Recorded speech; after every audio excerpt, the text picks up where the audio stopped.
in your rivers, and it takes me deep. Your heart is my temple, your tears rinse my feet. I walk out, I'm able to carry your peace. It reminds me of a song that I heard long ago. Maybe I've always known that you were right there. A simple melody playing over and over in my dreams. But somehow out of reach, eluding me until I release. You come close to me when I release, and I let you take the lead when I release. My heart starts to see when I release. When I release, you said, "Come to my garden, eat from my tree, step in my river, let it take you deep. Your heart is my temple, your tears rinse my feet. You walk out, you're able to carry my peace. It's an ancient sound heard from the ones who came before. Now it's here once more to pierce your soul. A simple melody playing over and over in your streets, like a whirlwind turning things, tearing down the dark. That's where I release. And my heart starts to sing when I release. I let you take the lead when I release. You come close to me when I release. When I release, it's all in your feelings. It's all how I receive your sound. All in your feelings, your emotions, they find me out. It's all in your feelings. It's all how I receive your sound.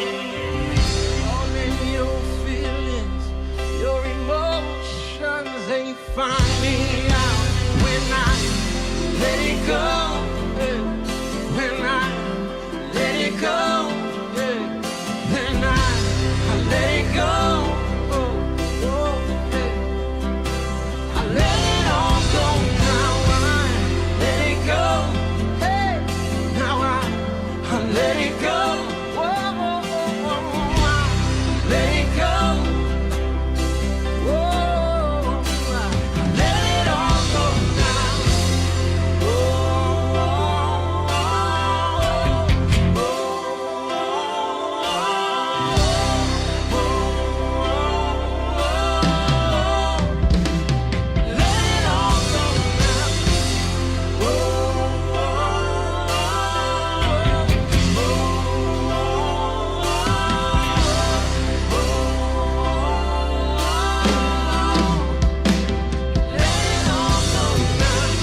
What's up, everybody? We are live, ready to go Tuesday night.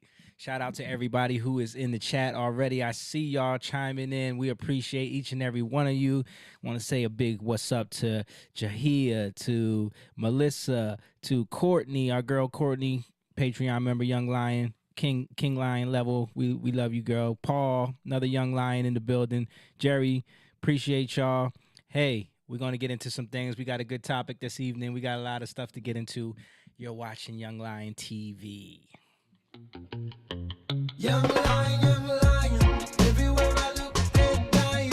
Everywhere I look, they're dying. Young lion, everywhere I look, they're dying.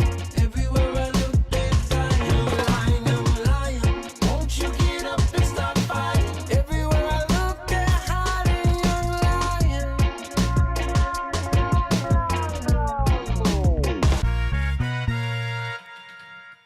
That's right. We are here Tuesday night in the Lion's Den. You're watching Young Lion TV. And listen, please hit that like button and share this video right now because the algorithm does not favor our conversation and our topics and the things that we address here. We get shadow banned on a regular basis. So the only way people really see this stuff, they don't get notifications. So you got to share the video for us. Please hit that like button. If you're watching on YouTube, hit the subscribe button, hit the notification bell. If you're on Rumble, hit the like button, subscribe, all that good stuff. And shout out to people on Twitch who are watching. But yeah, we in here. I got Stan and Jake with me on the couch. Yo. And we got James coming. James is coming in a minute. He should be here soon. And I got Moan with me, of course. What up? And we got my mom holding it down on the production On the one today. Mom Dukes. But she don't want to show herself, I guess. Why? I did. You didn't? No, you did not. You did like a second. Nope. Look, that's not. Look at what you just put up. She's a rusty boy. There we go. Rusty boy. Thank you, Mom. Thank you, Mom, for sitting in tonight. Shout out to everybody in the chat hitting those like buttons. We appreciate y'all.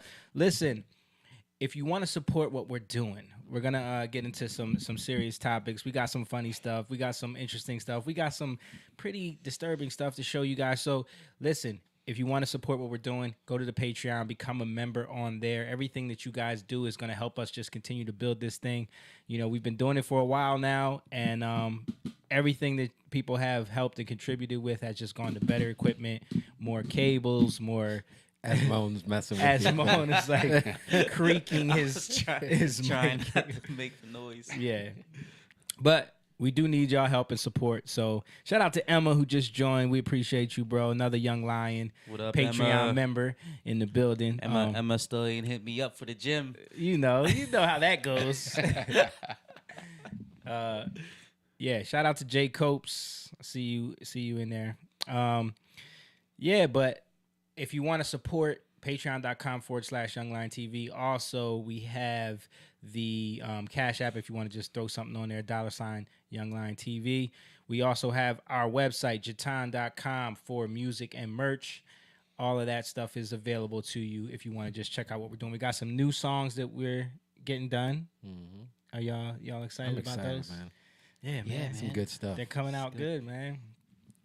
They've been in the works for a while. We've been writing them, crafting them with the band. Jamie's been killing it on the production side. Man, it's been like such a pleasure to work on these songs, but also like a lot of work. Yeah. You know what I mean? Yeah. Just like doing all the editing and recording and It's a lot of work. Crafting it, I don't yeah. think people realize, how much, and we say this, you could put out a rap song yep.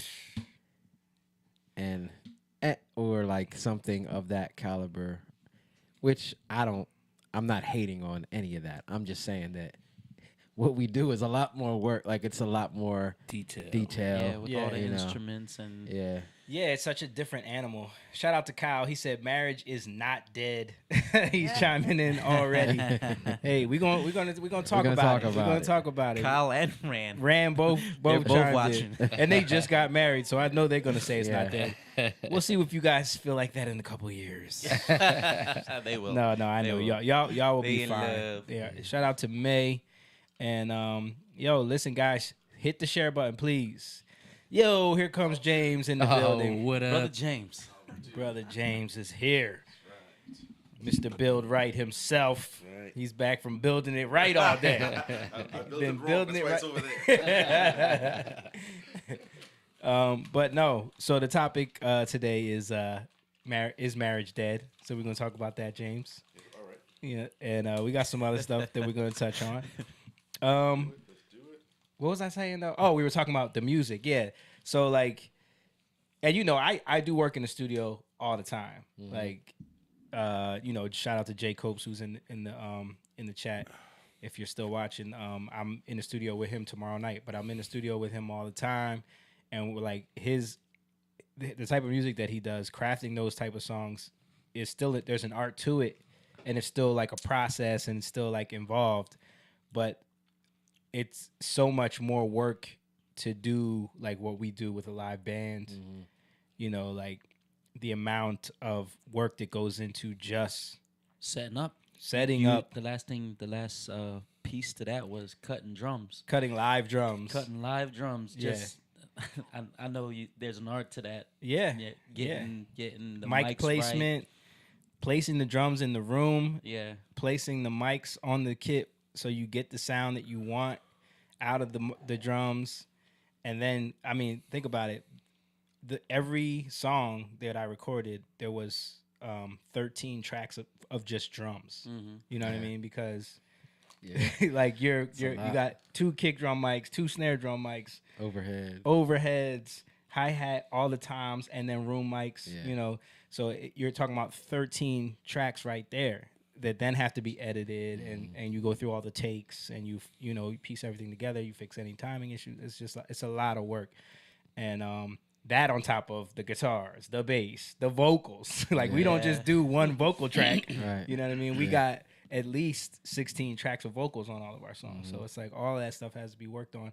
So it takes a while for us to like get a song done. Yeah. So that's why like it's such a sad thing now to see like the art form of music being just like music is kind of throwaway now. Yeah.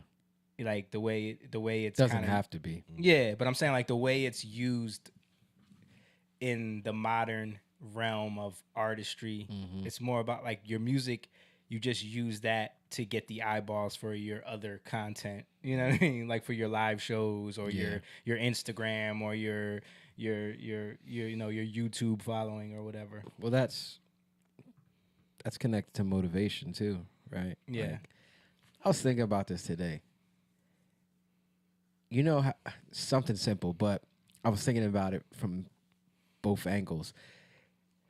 When we were growing up, we had to learn numbers, Yeah. right? Phone numbers, Right. You had to memorize them. because you had no other way but to memorize them. Real quick, shout out to George. He said, "What up?" all the way from PR. Hey, Shout what's out up, to you George? for watching from Another Puerto Rico. Another vacay. So we had to learn these things. Yeah. Now you don't have to learn them. Directions. Directions, yeah. Even we talked about this before. Even like when we started traveling, when we first started touring, We and had stuff to like bring that, a map We with had to us. have a map. Yeah, and we had to have somebody who was good at navigating. Right. So it was like either me or Pete. Yes. And those are skills, right? So on one side, technology is good, but then we can become dependent on technology, Yeah. right? So I'm not saying like, and I was thinking like if you don't need, because even phone numbers, like at one point there were no phone numbers, Yeah, right? yeah. So it's not like That's not a skill that like you have to have. Just Right. Memorizing. That's phone my numbers. point. Right. And I was thinking about that, like in terms of God, like technology is a good thing, but you have to, can't be dependent on technology. Yeah. And I think with music, it's kind of the same thing. Like Yeah. people get dependent on it, and then it becomes very, like, you know what I mean? Like it becomes very simple Yeah. because the technology does the work for you. Right. And that is so true now in music. Yeah. And in the some, software does So everything. do you fault them though? Because like especially these young kids, that's all they know. Yeah. yeah, that's what I'm saying. That's what they know. That's my point. Like, but the problem is then you become dependent on it and you can't Well, you actually become crippled by it. Right. Well, that's what I Yeah. mean. Like, Yeah. do you want to be dependent on something? It's knowledge, but the knowledge takes over for you. Right. Right. And I think directions is more of a like mom over here getting frustrated. You're okay, mom. I think directions and like navigation is more of a direct representation of what you're saying, because it's like even us just knowing how to get places, like just knowing how to drive places. Yeah. We had to develop that skill because we didn't have GPS, we didn't have navigations in our cars, we didn't have like you couldn't drive with a map. You know what I mean? You're driving trying to Yeah, you read a need a map. co-passenger, You can't do that. So you had to just know how to get places. You had to understand how. I remember Dad teaching us how roads work and routes Yeah. and like the highways and stuff. Yeah. And like that was a skill you had to know. So now if you do lose that technology, you're not crippled. Because there's so many people now.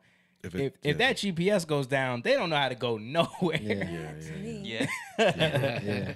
Let me. I want to add to that the music thing. I think part of it too, with not just music but in general, I think it's how you're introduced to certain things. Mm-hmm. I think let's take music for example, right? Like with the generation before us, my parents, your parents, or whatever. Like, well, your dad is different because you guys grew up in a musical, so your dad introduced you to a lot of things. Right. But I think it's like this: when kids are little, if you don't take the time to introduce them to something, like for instance, maybe don't take them to like a Michael Jackson concert, but take them to like a local band to see. Yeah. So they don't, because you're introducing them to something like when Michael Jackson comes into town. So they see, and Michael is now. Yeah. It has to be that. Right. So there's no appreciation for like. It becomes about the dancing and the glove. Yeah. And the, So and the, so the that, show. because that's Yeah. so you don't say to them, that's cool. I know you like this, but let me take you to like a local show. So they see like a local band perform and they see what it takes to do that. It's the same thing with like food. If you don't take the time to introduce them to, they don't like that. Movies. If you say, hey, listen, tonight we want to watch a classic movie. Yeah. If you don't take the time to like introduce them to it, it's the same thing with church.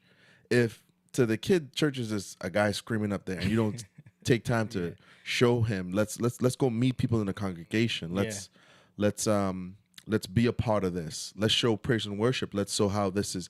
So to them, they don't.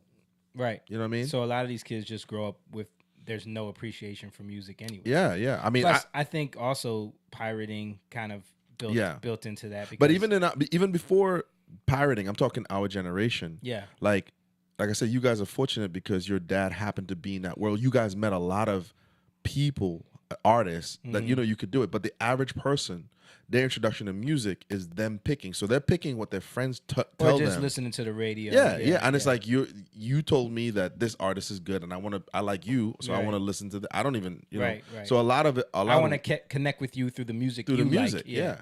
Yeah. So we as parents too, we don't stop to be like, hey, you know what? Let me take you. There's a band coming in town. They're really good. I'm gonna take you to a concert so you could see. Yeah. So they don't see they see a band. They see musicians. You know what I mean? Yeah. I think it's people's introduction to certain things. That's true. That's true. Or even like sampling. Yeah. Like sampling, it sounds cool, but like all you're doing, and not all you're doing, because to mix that with something else Yeah. is a skill. Yeah. Yeah. And there's a But creativity. There's a behind it. creativity, Yeah. but what it took to do what was sampled to record the original. Yeah. is Yeah. like Yeah. that's way harder. Yeah. Yeah. You know what I mean? Yeah. That takes way more skill, Yeah. way more talent, way more Right. just know-how. Right. Right. But somebody can just say they can use something, and even like that's even a mindset you get into. Like, Yeah. let me just take this, Yeah. right, and then it kind of destroys creativity. Is my point. Like, Not only that, it waters down the art form because then more people are like, well, I can do that. Well, I got a question for you guys. Yeah. So, for the public who were not into music, we're watching musicians. Mm-hmm. Do you consider musicians people who or artists, musicians, like how do you guys define these roles of like this is an artist, a singer, a musician, like, or is it just all one the same thing. No, it's separate. Yeah. You know what I mean? It's separate. There's artists, there's performers, Right. Because there's people that Yeah, I don't consider entertainers. artists. They're just performers and entertainers. Okay. Yeah. You know, like there's a skill to that, but if that's all you do, it's Yeah. not. You're not like crafting songs. You know what I mean? Right. So that's Yeah. that's a different thing to me. It's funny because like when you even look at, I just looked this up today, technology, like when you look at the roots and the etymology of that word, it goes back to artist and creativity. So it's about creation, and that's what artists are. Artists are creators. Yeah. And artists are supposed to. There's a Marvin Gaye quote that I always think about where he's like, the artist's job is to challenge the minds of men. You know what I mean? Well, he's got a song, "The Artist Pays the Price." Right. And in my opinion, I believe this, that the greatest artist was Jesus. Right. And that's what artists do. Artists are on the borders of culture. Yeah. They're on the cutting edge. They're on of the it. cutting edge. So that's why a lot of times, like a Kanye West, they're in this space of like constantly being looked at as crazy or fringe or like Yeah. just out there, especially the ones at that level, you know? Yeah, artists have to suffer. Yeah. Like you have to suffer. That's what. So like when you look at Jesus, it says that everything is made new through him. Right. Right? Because he suffered. Mm-hmm. So when we suffer as he suffered, we're artists. Right? We're challenging culture. Yeah. And some people they'll take culture and they'll just regurgitate it. That's not artistry. Right. Right. So, or you can challenge it in other ways, and you can suffer for the simple fact of suffering, right? And that's twisted, that's perverted. So, I gotta suffer because I'm an artist. So, Yeah. it's what are you suffering for? I can't be an artist unless I suffer. Yeah, so- you hear a lot of comedians say that, right? Yeah. Where they feel like I can't be at my best if I'm not like tortured. You know what I mean? Like once I Yeah. start doing better in life, it's hard for me You to hear do a lot comedy. of artists say that. Yeah, like, yeah, that's true. Especially like certain genres that their songs are about pain. Mm-hmm. It's like once they start being success, that's like Kurt Cobain. You know what I mean? Yeah. That was one of his biggest struggles. Was like the fact that he had to be successful Mm-hmm. took away from everything he was about artist wise. You Yeah. know? But that's what technology is. It's craft. Mm. So it's what are you crafting? And that's my point. So you're crafting things, and technology is about knowledge, right? But if you just allow if people who are crafting and creating, right, and now you're subservient to their craft, they can rule over you Yeah. in a way, right? So because you're subservient to it.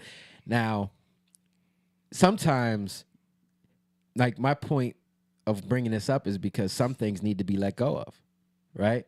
Like if you look at something like, oh, nobody remembers numbers anymore. We need to remember numbers. Yeah. Like I'm going to start remembering numbers. Yeah. Like, but do you really need to do that anymore? Right. Those are the things I was thinking on the other end, like what God does for us. So like he when we learn to be dependent on him, he starts to rewire us in a way where we don't need to work as hard. He frees you from some of those burdens, Right. that you put on yourself. Right. So the Yeah. things that we like put pride in, Yeah, yeah. this is what I do, this is Yeah. what I do. And it's like, and I think church can be that. Like, and that's where I had the issue, because it's like, then you get caught up in a certain culture, even in church, and that becomes the culture, and you think you have to do these things.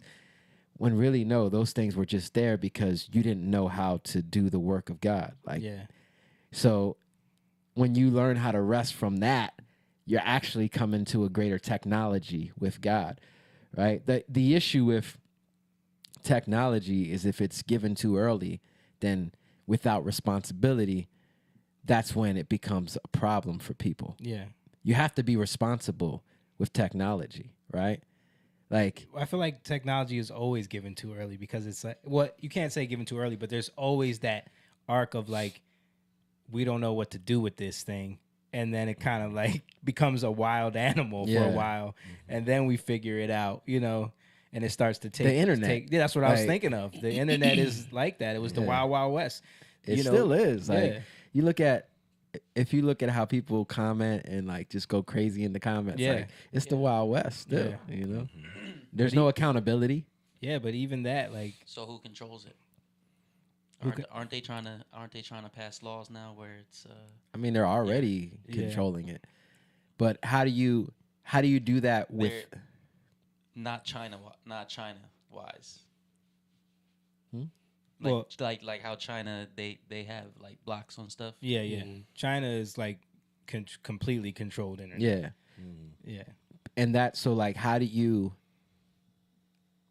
bring order without control? You know what I'm saying? Like Right. that's the key because you don't want to just control things. That's where things start But to. who does that though? Like if the government does it, you know. Well, the government can't. It never works. I think it has to be done in the culture. That's my point. The yeah. culture has to be changed in order for the technology to not Right. become corrupted. That's the only Yeah. way. Yeah. So like technology isn't bad. Yeah. It's just how Right. it's used. To go back Right. to the music thing, so technology has watered down music in such a way because it gives so many people access to be able to make music, quote unquote. So it's not a bad thing for people to have access to that, but what it does is it just creates a higher noise floor of things that you have to sift through. So then it makes it harder for people to find the better music that they like, or the people that really have put in time for the craft, or it allows the gatekeepers to choose. You know what I Yeah. mean? And does it make it easier to be a hypocrite or an actor?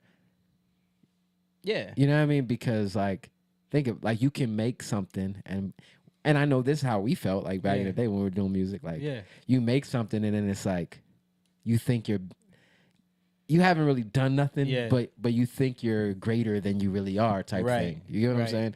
And you also make things with the intent of chasing, An image? an image or a Yeah, sound and- or just where's the money at? Where's the because of what? Yeah. Because of the culture. because of culture. Exactly. Yeah. well, what people have cultivated. Let me read some comments. George said, "Nah, down here for my grandpa's funeral. Sorry to hear that, brother." Oh, bro. Sorry. Yeah, sorry to hear Sorry that. to hear that. Kyle said, "I still keep a paper map in my glove compartment." Okay, grandpa. And I still understand where I am in reference to where I need to go, north, south, east, west. It cracks me up how many people do not understand that concept. North, south, east, west. Yeah. Like, which direction are you going? Yeah. You learned that in kindergarten.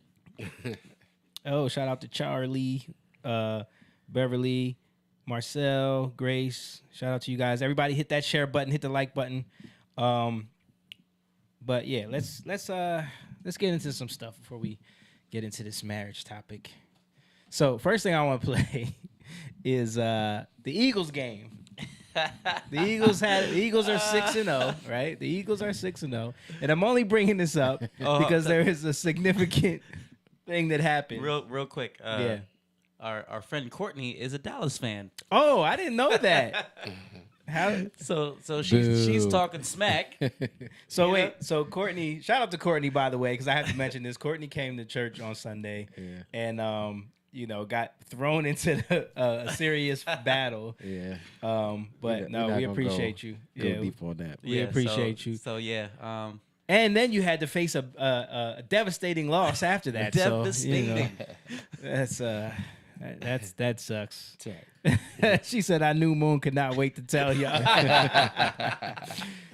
You know I was gonna say something. But anyway, the only reason why I bring up the Eagles game is because of this moment right here that didn't go as planned. So apparently the Jill. president's wife is The best doctor.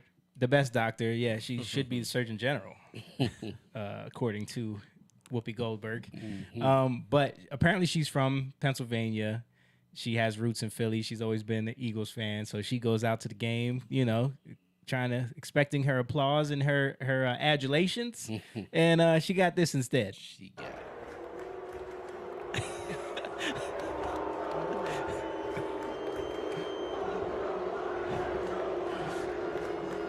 They're like, why are you booing her?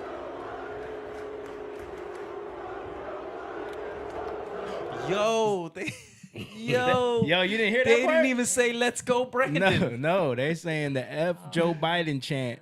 First of all, if she's a true Philadelphia fan, Eagles fan at that, she should have known that she was going to get booed. No, this is well, the same. I don't know, dude, because They boo Santa Claus. Yeah, but when you think about it, from all of their tactics and analytics, Philly is deep Democrat, so they're probably expecting her to go there and get all the love, you know, because they Boy, that escalated quickly. There's a lot of towns that are, there is, and everybody and at South the game, Jersey. everybody at the game is not from the city. Yeah. Yeah. So do y'all think this speaks to what we're about to deal with in a couple weeks?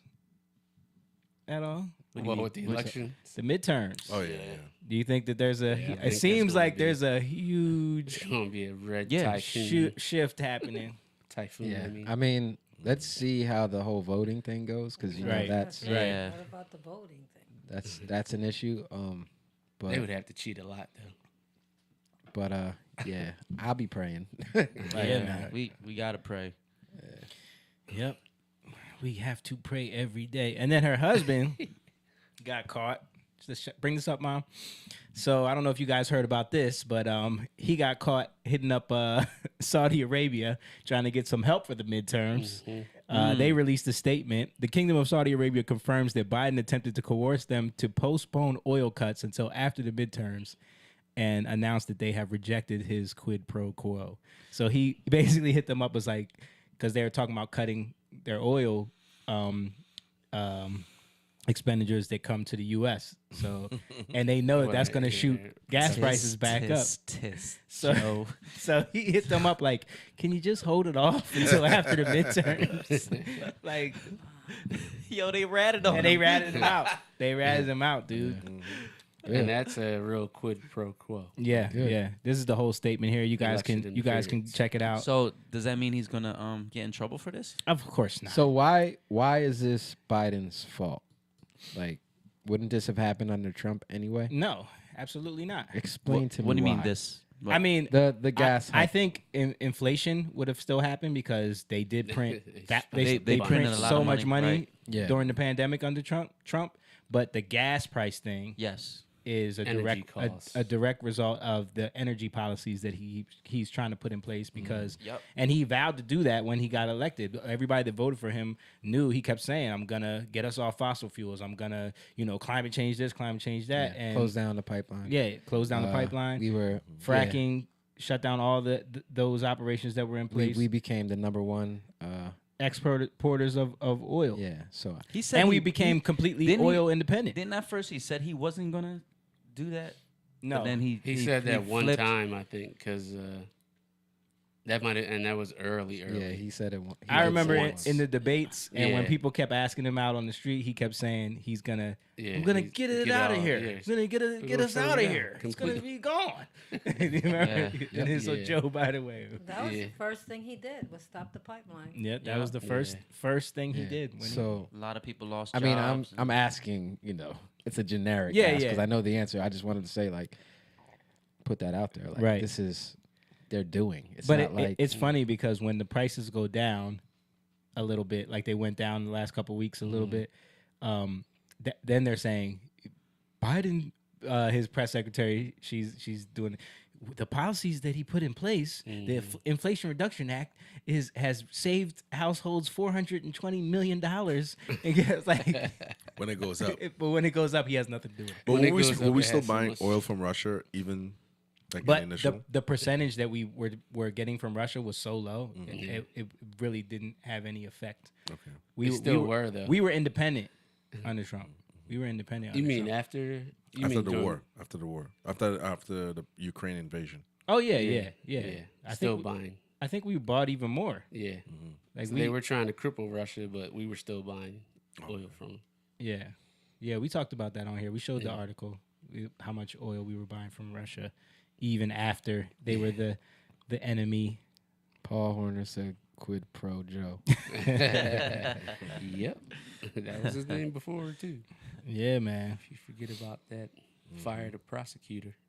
Oh, Yeah. in Ukraine. in the Ukraine Oh. of all Yeah. places. where there's a new slush fund. Yeah, Where where- we send where $64 we- billion. right, and all of these weapons and you know. We're not at war though. Did you see that? And they're not even our ally. Have you guys they're seen not the illegal. Hollywood set that they built over there for Zelensky to do his videos? Yeah. Like Oh my goodness. with the green screen and everything. Yeah. That's your taxpayers' money. Yeah, man. Okay. It's high tech. So, more than anything, I think this is why you can't vote for people based off of their personalities. Based off of emotion. Yeah. Yeah, based off of how you feel about Yeah. them. Like you have to look at policies. You have to look at what they're doing. Their history too. Yeah, and You gotta do This- your due diligence. this should show us like we can't keep being moved emotionally. right. Yeah. And that's what they did this last election. You know, if you do believe that he got more votes than any president in the history of the country, Yeah. that's what they did. It was that they just said vote for him because you hate Trump. That Yeah. was like Trump is a racist. that was all they had to do. And you miss everything. Right. yeah. Right. But that and shows. it's there. I'm sorry to cut you Yeah, off. no, okay. Like all the information on Joe Biden is there. Videos of him saying racist stuff. We were showing it the whole time. You know, Yeah. The original videos quid of pro him quo. when he was young getting caught. You know, completely stealing, plagiarizing speeches, lying about his education, lying about your etiquette, which cost him his first run at the presidency. Yeah. Yeah. Yes, Because but they uncovered that. but to me, it's like it's all wiped. yeah, no, it's It's memory. all- They call it memory hold. It's Did you- crazy. Did you hear Obama? He was in Kenya. He said that and I'm from Kenya. Oh, He did said he? it. Yeah. When they're saying When did he? that's When did this proof. happen? Recently, that's proof that he was lying, that he shouldn't have been president. Well, maybe he was saying his lineage Maybe his is from. No, he was saying lineage. I'm from Kenya. I don't know. Yeah, he's trying to Yeah. connect with them. Yeah. But at least what we Leave know Barry alone. unequivocally is the media itself. How when he came onto the scene, Yeah. right? You could see once they removed Bernie as a contender, they were like all in. Yeah, And I mean, pushing him, it's you know what I funny mean? when if you go back, and people should do this. Just go back and watch the coverage of the primaries Yeah, and watch how they handled every candidate. And they weren't in with Joe Biden. no, not at all. Joe Biden was being Even dismissed. Kamala. Yeah, because Kamala. Well, at first they were propping her up, Yeah, but once they were. Tulsi destroyed her, it was a wrap. Right, Like, they said, okay, this lady has no chance. Mm-hmm. And Biden, they were kind of dismissing as well. But once it became clear that like he was the only option, they went all in on him, Mm-hmm. and you just saw all the coverage change. And it's interesting. People should go back and watch that. Man. Yeah. All right. And they so- brought in Cardi B. But Yeah, but they yeah. not. Bring on the Cardi. right. And then the what was the stripper video we played? Oh my goodness. No voting. No. No. During the election we played. There was another one. They did a stripper it was- video. it was, Get your booty to the pole. Yeah, get your booty to the pole. Yeah. yeah. Oh man. So, did you guys hear about this this footage, this January 6th footage from Nancy Pelosi's daughter? No. Yes. No. No. Bro, this is so obviously staged, bro. Like, so it turns out, and we're just finding out this now because they released some of the footage. It turns out that Nancy Pelosi just happened to have her daughter at the White House on January 6th shooting a documentary where she was all mic'd up. Everybody's mic'd up, and they're following her around while they're handling this whole situation. So that and capturing her in While charge they're of it all, you know what I scared mean? for their lives. Yes. It's just so worse happens. than 9/11. Just so happens but that her they- daughter's there shooting a They have a documentary. movie on set. So this is a little bit of the footage from it here. We have got to finish the proceedings, or else it would have had the complete victory. That's terrible. Not staged at all, That's dude. terrible. Their location, and they're locked down in the Senate. There has to be some way we can maintain the sense that people have that there's some security or some confidence. That government Oh, you mean the fact that you got rid of all of the security and the police Yeah. and told them and we didn't need the National Guard? I was just gonna say that. But the part I want to show y'all that was funny because it goes through. There's this whole. It's just really just trying to depict her as some kind of like hero in this whole thing. But there's one part that I gotta find it where she talks about how she basically gave it away. Where is it? I don't know if it's in this clip. It's gotta be.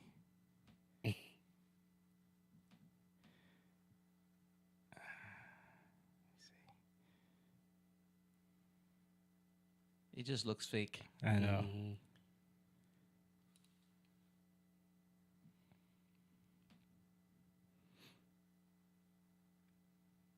Oh, it's not in that clip. So I'll explain it to y'all. So there's one part in the thing where literally says she's talking to staffers who are telling her about Trump is giving his speech, and they're coordinating with the Secret Service, seeing if he's going to come there. And she's saying that they told us that they're not going to bring him there because of the security risks or whatever. And she's like, I hope he comes. I've been waiting for this moment for the trespassing.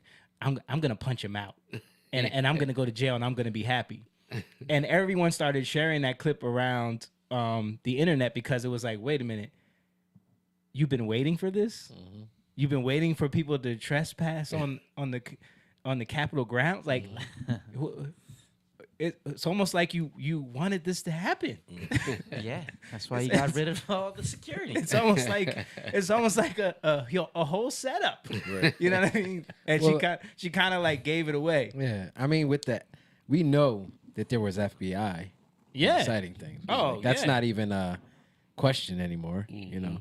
So it's obvious. The only thing missing was her kente clause. Here we go. I found it. Dissuaded him from coming to Capitol Hill. They told him they don't have the resources to protect him here. So at the moment, he is not coming, but that could change. Oh, he comes, I'm gonna punch him out. This is Oh, my wow, moment. I would pay to see I've that. been waiting for this. For trespassing. She said, "This is my moment. I've been waiting for this." Play it again. For this. For trespassing on the Capitol grounds. I'm gonna punch him out, and I'm gonna go to jail, and I'm gonna be happy. Wow. Nobody says anything. But it's just funny to be like, Yeah, it's just her talking tough. That's Yeah. but not only that, it's like she's You're pretty not- much admitting that Yeah. she wanted that to The happen. charge is going to be a trespassing charge. Yeah, even though she- he wouldn't be She trespassing. needed if that he came. moment. But see, they could spin it as, oh, she's just fired up, and Yeah. she's Of just, course. you know. But with the camera crew there, though, I mean, to capture it all in So HD. action. She's mic'd up and everything. Pay no Romance. attention to what you're Her, seeing. her punches are not going to hurt anything. I just want to say that. And who says punch him out? It's just to capture her being Hey, fired. Mike Tyson's punch out. Yeah. Hello. Mike Tyson's punch out. Meanwhile, MSNBC continues to be a I don't know. This is the polarization Just of the world. theater. Like they're just in their own world. Polar ethos emanated, I'm sure, from his own personal code, but also post 9/11. And I worked in the administration in which he served as FBI director.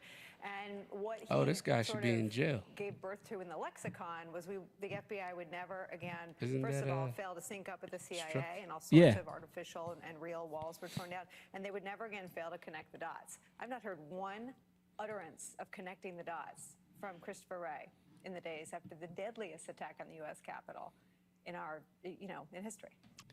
The deadliest. Bro, did she just say that? She's comparing it to 9/11. Yeah. And she says that was the deadliest attack. You gotta. The you gotta- deadliest attack. How do we play this up? Yeah. Like, how can we? But this backfired though, because all that January 6th coverage that they did this summer, Yeah. that tank, Nobody cared. nobody cared. Because it becomes such a gaslighting Yeah. affair that it's like now you just showing how nobody's believing you. Yeah. The big bombshell that they had was that one lady who told everybody that she heard that someone told her that they said Yeah. that they saw the Secret Service agent was in the car with Trump and that he choked the guy and was like, it was just crazy He leaped story. from the back seat all the way up to the yeah, driver's seat. right. And then the Secret Service agent that was in the car was like, I never said that never happened. More than one said Dude, that's that. like, it's so insulting. Like if I had family members that died, in the buildings, Yeah. dude, the only person that riots- died was a protester Yeah, yeah. who was shot by a police officer. It was worse. It was worse when they rioted when Trump got elected. Yeah. It's I saw it's I saw sad. them talking about it in Congress, and a Congress member talking about how a police officer was brutally beaten and killed at the and they stopped him At the what? at January 6th. Okay. And they stopped him and was like, "What are you talking about? That never happened." Like the one officer that died later from a heart attack, which the coroner report said it had nothing to do with that. You know, but they still believe this narrative that he was hit in the head with a fire extinguisher and died. Yeah. Like this fake story that came out the next day that everyone just runs with. Fake news. Yeah. Have you guys heard about this guy Fetterman running for Senate from PA, the PA Senate race? Yep. You heard about this guy? He's running against Dr. Oz, Oz, which makes yeah. it, you know, Can't even speak, right? that's the thing. Yeah, I'm gonna, so MSNBC, or I think this is NBC. I think he's a sweatshirt guy. Always in He's a the sweatshirt guy, Oh, yeah. he's in- But apparently, like this, and this is how, I guess they're saying if we can do it with Biden, we can do it with anybody. So this guy apparently suffered from a stroke recently. He can barely speak. So he was doing an interview with NBC, who we know is on their side, and this reporter is getting like burned by a lot of people for what she said here. I saw The View do a whole segment about it. Like, why would she say that? 'Cause Like, she's trying to she's report. reporting the news. Like, look, watch what she says. And Lester, in small talk before the interview, without captioning, it wasn't clear he was understanding our conversation.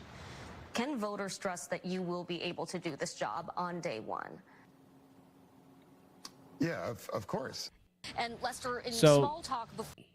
If you see that screen he's looking at there, so that's what she said that they said she should have never said, because they're like, you can't talk about what you guys said before the interview started. That's supposed to be off the record.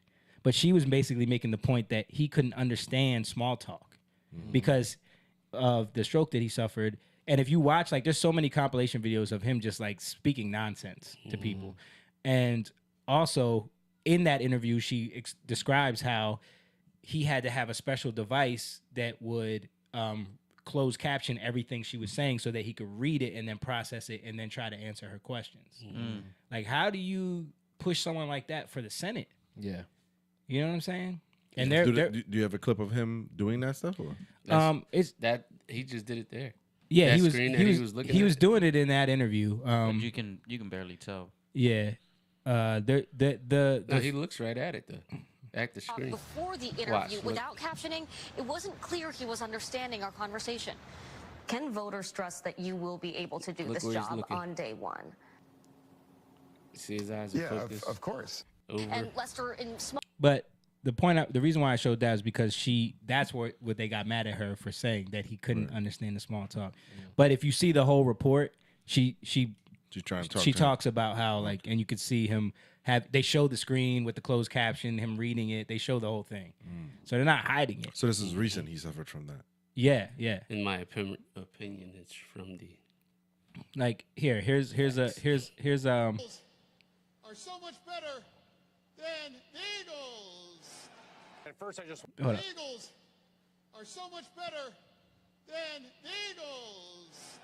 At first, I just wanted to check in and see how you're feeling and how you're doing. I'm doing fantastic, and it's not about kicking balls in the authority or anything.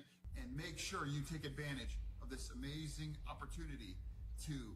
The only thing you have, Stan, to lose is your record. What is wrong with demanding for an easy, safe kind of their income, a path to a safe place for them to win? And I can champion the union way of life in in DC. If you come out and step with us, we will be able to stand with you in DC. Yeah. Like it's bad. It's not even funny. It's like it's It's really yeah, sad. yeah. Like, why would they put him up to that? You know? they've He's already already in they've already control. backed him. They're They've in this, already yeah. backed him. It's too so late now. It's too late. Wow. It's too late. Yeah. You can't. That's the thing about politics. You can't go all in on somebody and you know, give them your backing and then retract that, because then it makes it look like you don't know what you're doing. So now you have to just you have to double Ride with down. it. Which is stupid. Yeah. And again, we got a lot of gaslighting going on. Mhm. Like, that's the problem. Like, can we just be truthful? Can we Yeah. just be honest about this stuff? Wow. That's actually sad. It is, man. It's gonna only get worse. Yeah. It's a rubber stamp, though. That's They can, sad. you know, he's not going to be running. Because he's not an old man. It's just whatever it is he suffered, it's Yeah. catastrophic. Yeah. And it's obviously he is suffering from memory loss. Mhm. And you're having him up there do that. How is it even? Like, how is this even a thing? Yeah. How could we even be discussing this? Dude, I'm that's telling you, worse after than all Joe of that, Biden. The View was still like Defending him. mad at the reporter for telling people that he has trouble. Like, you can clearly see it. We all see it, but you're not allowed to say it. Yeah. The View is ridiculous. Yeah. They're like extreme ridiculous. Yeah. I have never watched them. I I don't You're watch. right I in their don't- demo, Mom. I said you're They've right been in their around a demo. long time. Yeah. Yeah, we showed that clip last week with were you here with Norm McDonald? Yeah, Norm, yeah. That was a funny clip. All right, let's see. Oh, okay. In other news, Boston University has developed a new strain of COVID. They have developed it, yes. They took the spike protein from the Omicron variant and put it on the Alpha variant, which was the first one. So the most infectious variant, spike protein on the most deadly variant of the virus, and have created a strain with 80% lethality, raising ethical questions about the research. Like, what is the point of Why? this? Where was that done? Boston University. In a lab? Yeah. Oh. Yeah. That's. I'm sure nothing bad can happen there. Nothing bad happens in the lab. Well, I don't think anything bad can happen because no one's eating bats across the street from this lab. That's right. So Yeah, that that's way right. we won't have to worry about some kind of outbreak. But yeah, dude, like, why would you create? With the 80% fatality rate. Yeah. Bioweapon much? 80% Lethality. Yeah. Lethality. Like it killed 8 out of 10 rats that they put it in. But what if it That's goes, a bioweapon. What if it goes out? Like, That's what I'm saying. Like, why are we even playing around with this stuff? Yeah, spillover. Come on, y'all. Come on, man. Pay attention. Y'all better start fearing God. Pay attention. The fear of the Lord. Real quick, in other news. The delegate is introducing a new bill centered around parents and how they handle their child's sexual orientation and gender identity. 7 News reporter Nick Minach explains why this is controversial. Where is this at? Right now, parents' In rights Wisconsin, and I think it was. LGBTQ Oh, Virginia. protections are a big focus in Virginia. Thousands of students in Virginia have walked out of class protesting Governor Glenn Youngkin's newly proposed 'Cause of model Youngkin. policies on the treatment of transgender students at school. And Governor Youngkin argues schools shouldn't keep parents in the dark about their child's sexual orientation and gender identity. These same progressives in Fairfax County actually believe that they should lock parents out of their children's lives. They think that parents have no right to know what your child is discussing with their teacher or their counselor. Democratic Virginia delegate Elizabeth Guzman is a social worker, and she's planning on reintroducing a bill in Richmond that she says would help protect LGBTQ children from their parents and guardians who crazy. may not be Yep. affirming of their child's sexual orientation and gender identity. This is how we're going to push back. Her bill would expand the state's definition of child abuse and neglect to include parents who do not affirm their child's gender identity Wow. or sexual orientation. There's an investigation also in place that is not only, from a social worker, but there's also a police investigation. This is a before we congresswoman. make the decision that there's going to be a CPS charge. She can barely speak English. They voted for this. Yep. So the state has more of an authority, and this is what's happening. Mm-hmm. That's what they're. The state, the government, has more of an authority over your kids than you do. Does that make sense to you guys? But that's what it is This in is- China and all these other. This is what we're voting for. Yeah. This is what we're allowing to happen because we want to be complacent and just look at Or- our feelings. Or not vote. Or not vote, yeah. Yeah. It's the same thing that got him elected as governor. The same issue. Yeah, that's. They're I just mean, pushing further. that's why I don't think it's a winning strategy. Yeah, it's I think not. a lot of people are waking up to this because he wasn't winning in the polls until that happened. the guy he was running against was for this. You know what I mean? And he came out against it, and I Yeah. think that kind of like. And then the kid ended up raping that girl. Yeah. The trans boy ended up raping the girl. Maybe That's this what is going to pushed it start over the like top. having issues in states where states start going with these things. Certain states do, and then certain states push back. Like, even where we live could be a problem. You know, you Yeah. might have to switch, go to a different state just because you're more susceptible to this kind of stuff because of laws that people allowed to be put in place. I'm willing to move to Florida. Yeah, man. So I thought this was funny because along the same lines, in Michigan, there was a school board meeting and a bunch of Muslims showed up. We talked about this Yeah. before, and you know, you hear Andrew Tate talk about how like Christianity is weak because they don't really. You've heard him say this, right? So these Muslims went to that school board meeting and shut it down because they're trying to introduce those type of things in schools, like the books, the teaching about gender and all that. So they went there and shut it down. And this article from the Atlantic, I thought was funny because it says the evolution of white supremacy. Muslim parents who oppose teaching pornography to children become the new face of the far right. It's So they that seems like a Babylon Bee, dude. Right? But so anyone who, even Muslims, can be They're- far right. Grand Wizard. Or Yeah. or white White supremacists. supremacists. Yeah. Because they mean, know it's triggering to people. That's Yeah. why. It's becoming though like nonsensical. Yeah, because this is one of their protected classes. Yeah. Well, just in terms of like white supremacy, it doesn't Yeah. even make sense. Like words are not having meaning anymore. Nope. Right. So like, what are we talking about? And It's that's- just like anyone we don't like, white Right. supremacists. Well, they know they know Yeah. they know it would trigger people. Yeah. you Yeah. know, so they Well, I think they thought it would. I don't think anybody's triggered by this. Like, except for the people who are left as Yeah. very very left, and they're holding on to that ideology. But that's the irony of it to me, is because those people who are very, very left are always out advocating for Muslims. Right. But that's so now, but isn't that what always happens? You always have to divide. Yeah. Because it's just like gay rights. Wait, no. Trans rights. Yeah. Wait, no.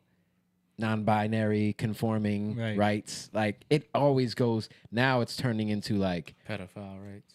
yeah, right. Yeah. Pedophile. So it's always now the people who are the gay people are like, hold up, I'm not with that. Yeah. You know? Yeah. And the trans people are like, I'm not with the pedophile stuff. Yeah. Like that's what I'm saying. Like it becomes the dividing. the feminists who are against trans women are called TERFs, yeah. trans exclusionary something. Yeah. It just becomes more and more divided because it's really nobody really cares about anybody else. They just care about themselves. Yeah. And how they can stay comfortable in their own sin and doing what they want to do. Yeah. Back to what you said though. Yeah. Leftists are always advocating for Muslims. Mhm. I never understood that. It never made Never sense. made sense. That's just like a prime example of people not doing research Yeah. on, if you look at the countries that are, they have Sharia law. Yeah. Women barely have rights. They can't they kill- drive. they kill gays. They get stoned. Gays Yeah. get killed. I mean, it makes sense for the time being. Like Right. that's what you gotta. None of these things are about the future in terms of what they're doing. They're not thinking future. They're thinking like the overarching people are just thinking about the future in terms of control. Yeah. Because if you're divided, you can control people. yeah. So the ones who are at the top, the elite, are thinking it as a future of control, but The people who are caught up in these ideologies, they're just looking at themselves. Right.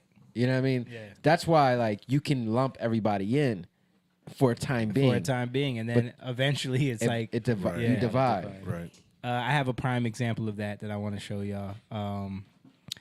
This right here. So this went viral, extremely viral, because you guys know the beauty brand Ulta. Oh, I've never heard of it. You never heard of Ulta? No. Yes. Beauty brand. Yes. Yeah. Most people. Thank you.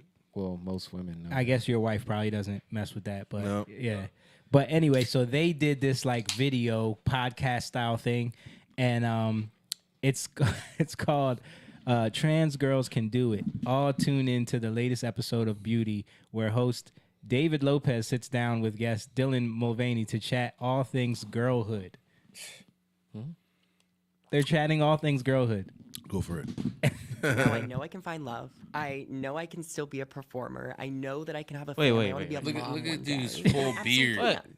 And that's why the narrative still has a long way to go, because when I was grieving Boy Dylan, I didn't know those things were even accessible to me. Now I know I can find love.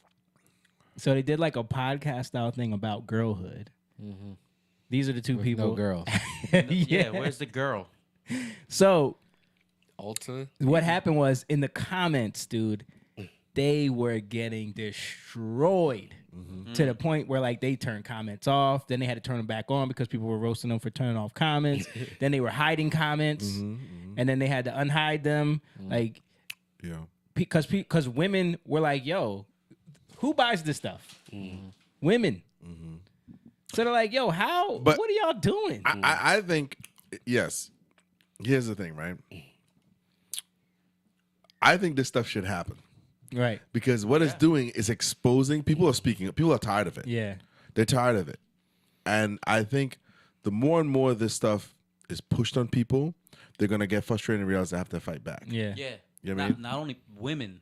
Yeah. Women are tired of it. Yeah. Yeah, because women are like, yo, we can't even exist anywhere. We Yeah. can't have nothing anymore. Yeah. Like, men, And they're- men because found a way you- to take everything from us. What's the guy? Saucy Santana that did the video. He was saying that trans men are better than women because they teach women how to take care of their men. Yeah. And that backfired on him too. Yeah. You know? Yeah. Well, I mean, you have like such a small minority of people which look like they're given platforms. They're being given the loudest voice right now, right? Yeah.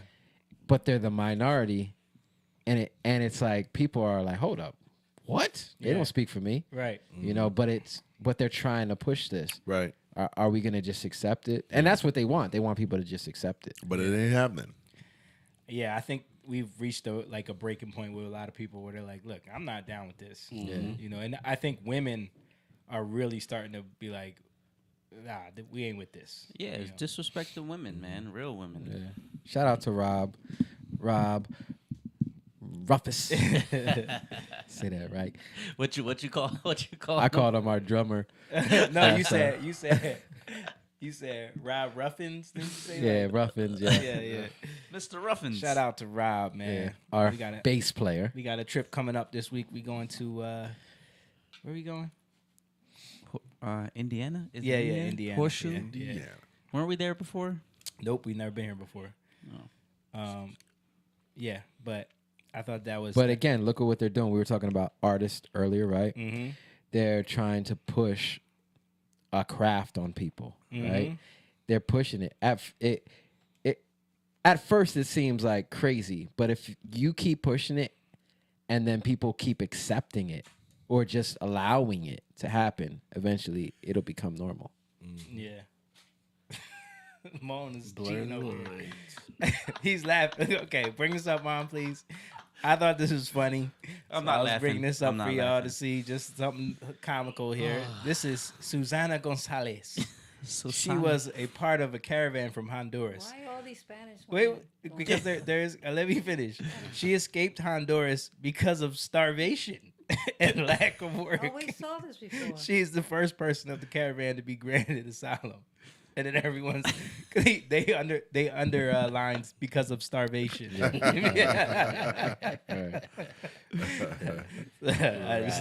thought that was The funny. casting director is yeah fired. She's in the caravan like I starving. I need food.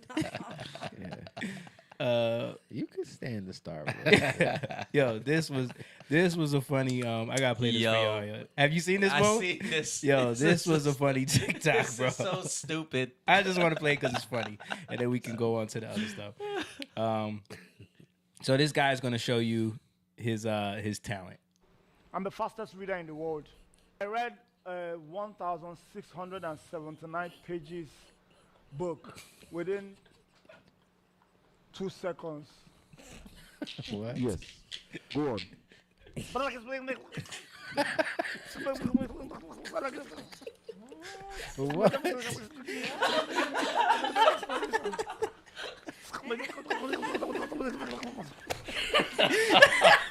What? What just happened? Fast, so you didn't know. What just happened now? What did you learn from the book that you just read? You said what? The first one is pretty good. I will chew your meat. Are you crazy? Think I hate to talk to you. I just read. I can read fast. You don't understand what you are reading. Then what's the point? Anybody can do what you just did.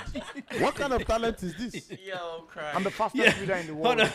Well, he's got to be trolling. Yo, I asked.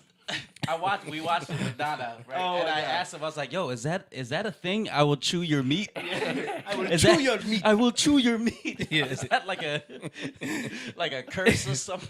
The best insult? Yo, did y'all see what he said when he asked him what did it say? When you watch what he says when he asked him what was the book about? What It just was happened? fast, so you didn't know. What just happened now? What did you learn from the book that you just read? You said what? He just mumbled The words. first one is pretty good. I will chew your meat. Look, he said. I will chew. Hold up.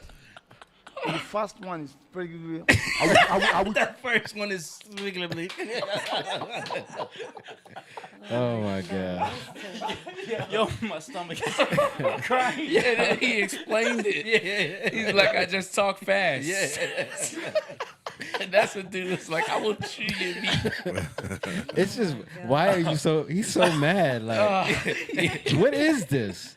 I think it's like that.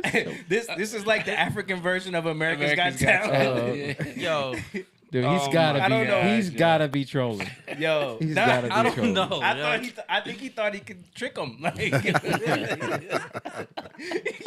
because to me, the funniest part was why read it out loud? Go on. Why? Anybody can do that.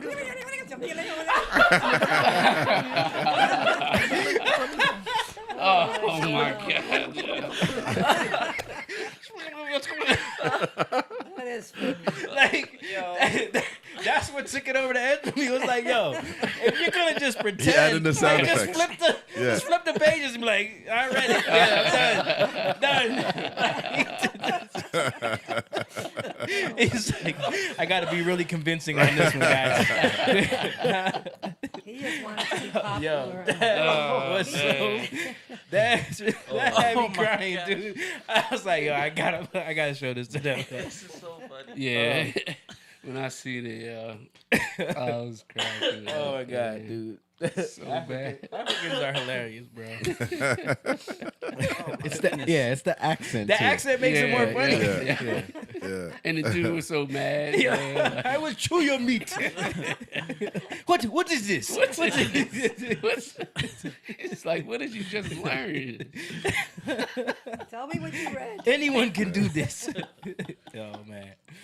Everybody's cracking up. Rob said he's at an open mic laughing. Yo, I'm coughing. I'm crying. My abs are hurting. Yo, yeah. So I thought that was hilarious. I just wanted to play. I gotta go to the bathroom. Can anybody watch this for a second? I laughed so hard I have to go back. I will chew your meat. Oh man. All right, so let's get into the topic a little bit. Guys, don't forget, share the video, please. Hit the share button, hit that like button. Patreon.com/YoungLionTV. Donations to $ YoungLionTV on Cash App. And yeah, so we got some videos here from another podcaster, someone who's been kind of blowing up. I'm pretty sure James has seen a lot of their content. You've seen Just Pearly Things, right? Oh yeah. I'm familiar. It's actually not theirs. It's She's somebody on else's. someone else's Yeah. podcast. She's in. I think she moved to the UK to Yeah, play. she started a couple guys in it too. Yeah. She has her own like network now. Yeah. I think she put some other podcasts under her page. She started reacting to Kevin Samuel. Yeah, and she's she's a white girl Oh, from the like redhead? The yeah. She's from she has like 9 brothers and sisters, and she moved to the UK to play volleyball or basketball, one or the other. I don't remember. She looks tall. Yeah, she is. She's like 6 foot, and she started blowing up on YouTube, and now she's on another podcast and they're talking about marriage. So this is where we're going to get into the topic of marriage and is it dead? Is it something that can still work in today's day and age? I mean, all of us are married. Well, you were married, Mom. Yeah. So- Speak for yourself. Okay, okay, buddy. But you still believe in marriage. I do. I So- want to get married. So we're gonna try to come at this as objective as possible. I'm gonna give some pushback as on the side of the red pillars for you guys. Okay, so let's watch the video. I've seen Rolo on Fresh and Fit, and a lot of times he doesn't So necessarily he say says, and should. I've seen Rolo on Fresh and Fit. He's talking about Rolo Tomasi, who's like the guy that kind of started this Godfather whole of the Red Red Pill. Pill movement. We played the video of him on here before. I think with him talking to Ruslan, was it? Yeah. Yeah. Okay. Where and the thing about him that's funny is he always talks about how marriage doesn't work, but he's married. Yeah. Right. Marry and get married or things like that, but he does somewhat imply that should be the case. I think he says I don't support marriage the way the laws are today. The way the laws are today, right? Yeah. But then, how else would you suggest raising children? You can get married without the government, Hmm. like in the church. Yeah. It's probably. I mean, I don't really have a suggestion. I think someone should run for office and change the laws. But how do you get the laws to change? Well, if the government caters to women. Hmm.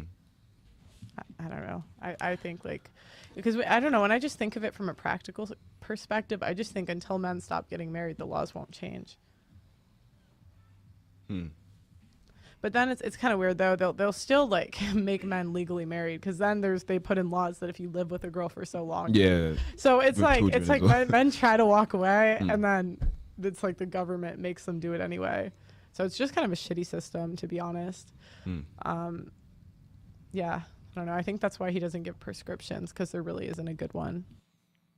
Okay. Yeah, that was supposed to be the first video, but it's cool. That was the first video. It wasn't supposed to be. Oh, but it's okay. All right. Well, let's play the other video then. I don't know. I didn't have an order. So, what would you say is the distinction between modern women and women in general? I would say modern women are women that are chasing their careers over a family and have bought into some of the lies of feminism. That's what I would call a modern woman. But wouldn't you say that even women who don't necessarily follow careers, so the ones who are just Instagram baddies, quote unquote, they're not exactly following careers, but you still call them modern women? You could say they're following a career, they're just not that good at it. Well, I think a lot of them are just bums. I'm not gonna lie. Yeah, but they're trying to like they're following an Instagram career. It's just not a successful one. I mean, I think most women are modern today. But like the point is, women are different today than they were in the 1950s. It's a different breed of woman. I don't think you're wrong, but don't you think that the guys are also very different? Yeah, I agree. Most red pill channels would tell you that too. Yeah. Like even Fresh and Fit, they'll say men are more feminine now than ever. They are. Yeah. They are. I will say that. But to me, it like starts with the women. I will say because as someone who watches a lot. I don't agree with that. I think it starts with the men. Yeah, I was just gonna say that too. The men are the head. What do you? Yeah. Because she's saying like the women the women have changed, so it made men change, and I think that's backwards. I think the women pushed and the men accepted the push. Yeah, I But agree with Jake. Yeah, I agree with that. But I think men had already given up their authority before that. You know what I mean? Yeah. Well, men didn't take up their authority, I'll say. Yeah. It could be perverted. Meaning like it's just like when people like, it says in Ephesians about wives submit to your husbands. Yeah. And then you take that and like, woman, you better submit to me. Like Yeah. in an aggressive way where there's no love there. Uh-huh. Now that's that's perverted. And I think that's like even women not having the right to vote, like not having a say so in anything. You know what I mean? Yeah. It takes away. Pearl says she don't think women should have the right to vote. Yeah, I think she's just when she does that, I think she's just trying to be provocative to boost her channel rating. She's just trying. I think. I don't think she really means that. I think she does. I think she does mean that. I think because she's coming at it the standpoint of like having the right to vote is a certain responsibility attached to that. I agree. Because a lot of women don't want the responsibility of Sure. having to serve in the military. You know what I mean? But I think these channels, all these manosphere type channels, how they do get those short clips is to say something provocative. To get a reaction. What you're talking about, as far as, or at least what I think you're talking about, is this men, you saying men have allowed that to happen, is this happy wife, happy life, or she's the boss, or man, you better do what she want. We've heard that as a collective, as men, directed towards us. Yeah. Me not being from this culture, and you guys too. Yeah. It's the narrative of just do what you want and your life will be better. We've heard that more collectively. We've never heard the opposite. We've never heard women teaching other women how to love and how to respect a man. Yeah. But we are always, as men, being told, hey, listen to her. She's always right. She's Yeah. always right. She's the boss. Do what you want. It's even satirical where it's meant to make fun of you in a sense. You know what I'm saying? Don't you think that a lot of that came from men though who felt like that was the easy way for them to It was the easiest way, and honest, it's true. It's the easiest way, but it's also this. Our desire for sex overrides logic. Mhm. So what another man is saying when he says that is, listen, man, if you don't do what she wants, there's no sex for you. Right. That's basically and what they're also saying. like if I just make her happy, she won't bother me about She what won't I'm bother doing me, on the but- side. right, You know what I mean? right. So I That's true. can still do Right. my thing. Right. It is just Give her the illusion of being give her in the charge. illusion of power. Right, Yeah. Right. But I also believe that if a man loves his wife the way Jesus loves the church, then the wife would submit more Sure. to the husband. Because Sure. if the husband loves the wife like Jesus loves the church, it's easier for a woman to submit to. Yeah. to that. It is. It is. You know? It is. It absolutely is. But then here's the thing, right? A lot of women want that. They want that. But then, are they coming in with the idea of submitting to a man? Yeah. They want monogamy. They want it. They want all of those things, but they don't, because a lot of women have a problem with submitting. They don't want that too. But it's not going to work if God is not the head of it all. No. It definitely know? wouldn't. It definitely wouldn't. It definitely wouldn't. But what I'm referring to is this. I think we're talking about men being weak and stuff like that. Is this what we hear? Like as a woman, right? Have other women said to you, "Hey, submit to your husband"? Like, have you heard that throughout your No. life? But all of us here have heard, "Hey, man, she's the boss. Man, listen to her, man. She's always right. Happy wife, Happy life." We've Yeah. all heard that. Yeah. Yeah. Whether Yeah. it's in joking or satirical, that's part of Or pushed in TV shows, TV movies. shows. I've like honestly, I've heard it more because my stepfather is white. Right. Right. And That- I've heard it more in that culture. I don't know what you want to call it. Right. Than the black culture. Yeah. But what I'm saying is, or Asian. Yeah, sure, You know, sure. like- It's hyper masculine Asian culture too. Yeah. But what I'm saying is, I'm saying us as men, we've heard that more. And then you take in the sitcom era where there was a shift from the dominant father to the more this guy can't He's in a honey, how do yeah. you turn on this toaster? And he's Right, over there right. standing there, he's an idiot. You always Or see the that Al there's Bundys. always the The Al episode Bundy. like on all these shows there's always the episode where she has to do something for the weekend or the day and the dad's in charge of the kids and the house just goes crazy. the commercials He can't are doing handle it. Yeah, he Right. can't handle he can build this whole life for you, but 2 kids, that's It's too out much. of control. Paul said so many men these days don't command respect and believe themselves unworthy of it. Yeah. I'm not saying it's women's fault. I'm saying it's our fault, but I'm saying it's pushed on us. It's pushed on men to almost like submit to them. Yeah. You know what I mean? Because they hold the keys to the box. Yeah. You know what I Yeah. mean? And if Yeah. you want that box, you got to give them what they want. Yeah. And or leave you alone. Right. Yeah. Well, it's about like women are more agreeable, right? Yeah. Men are less agreeable. Mm-hmm. That causes confrontation. Yeah. Right. It causes battle, but that's how you work things out. Also, like that's like with ideas. The best ideas went out when you cause people to not be aggressive, and not in a bad way, but just in a competition type of way. Yeah. Right?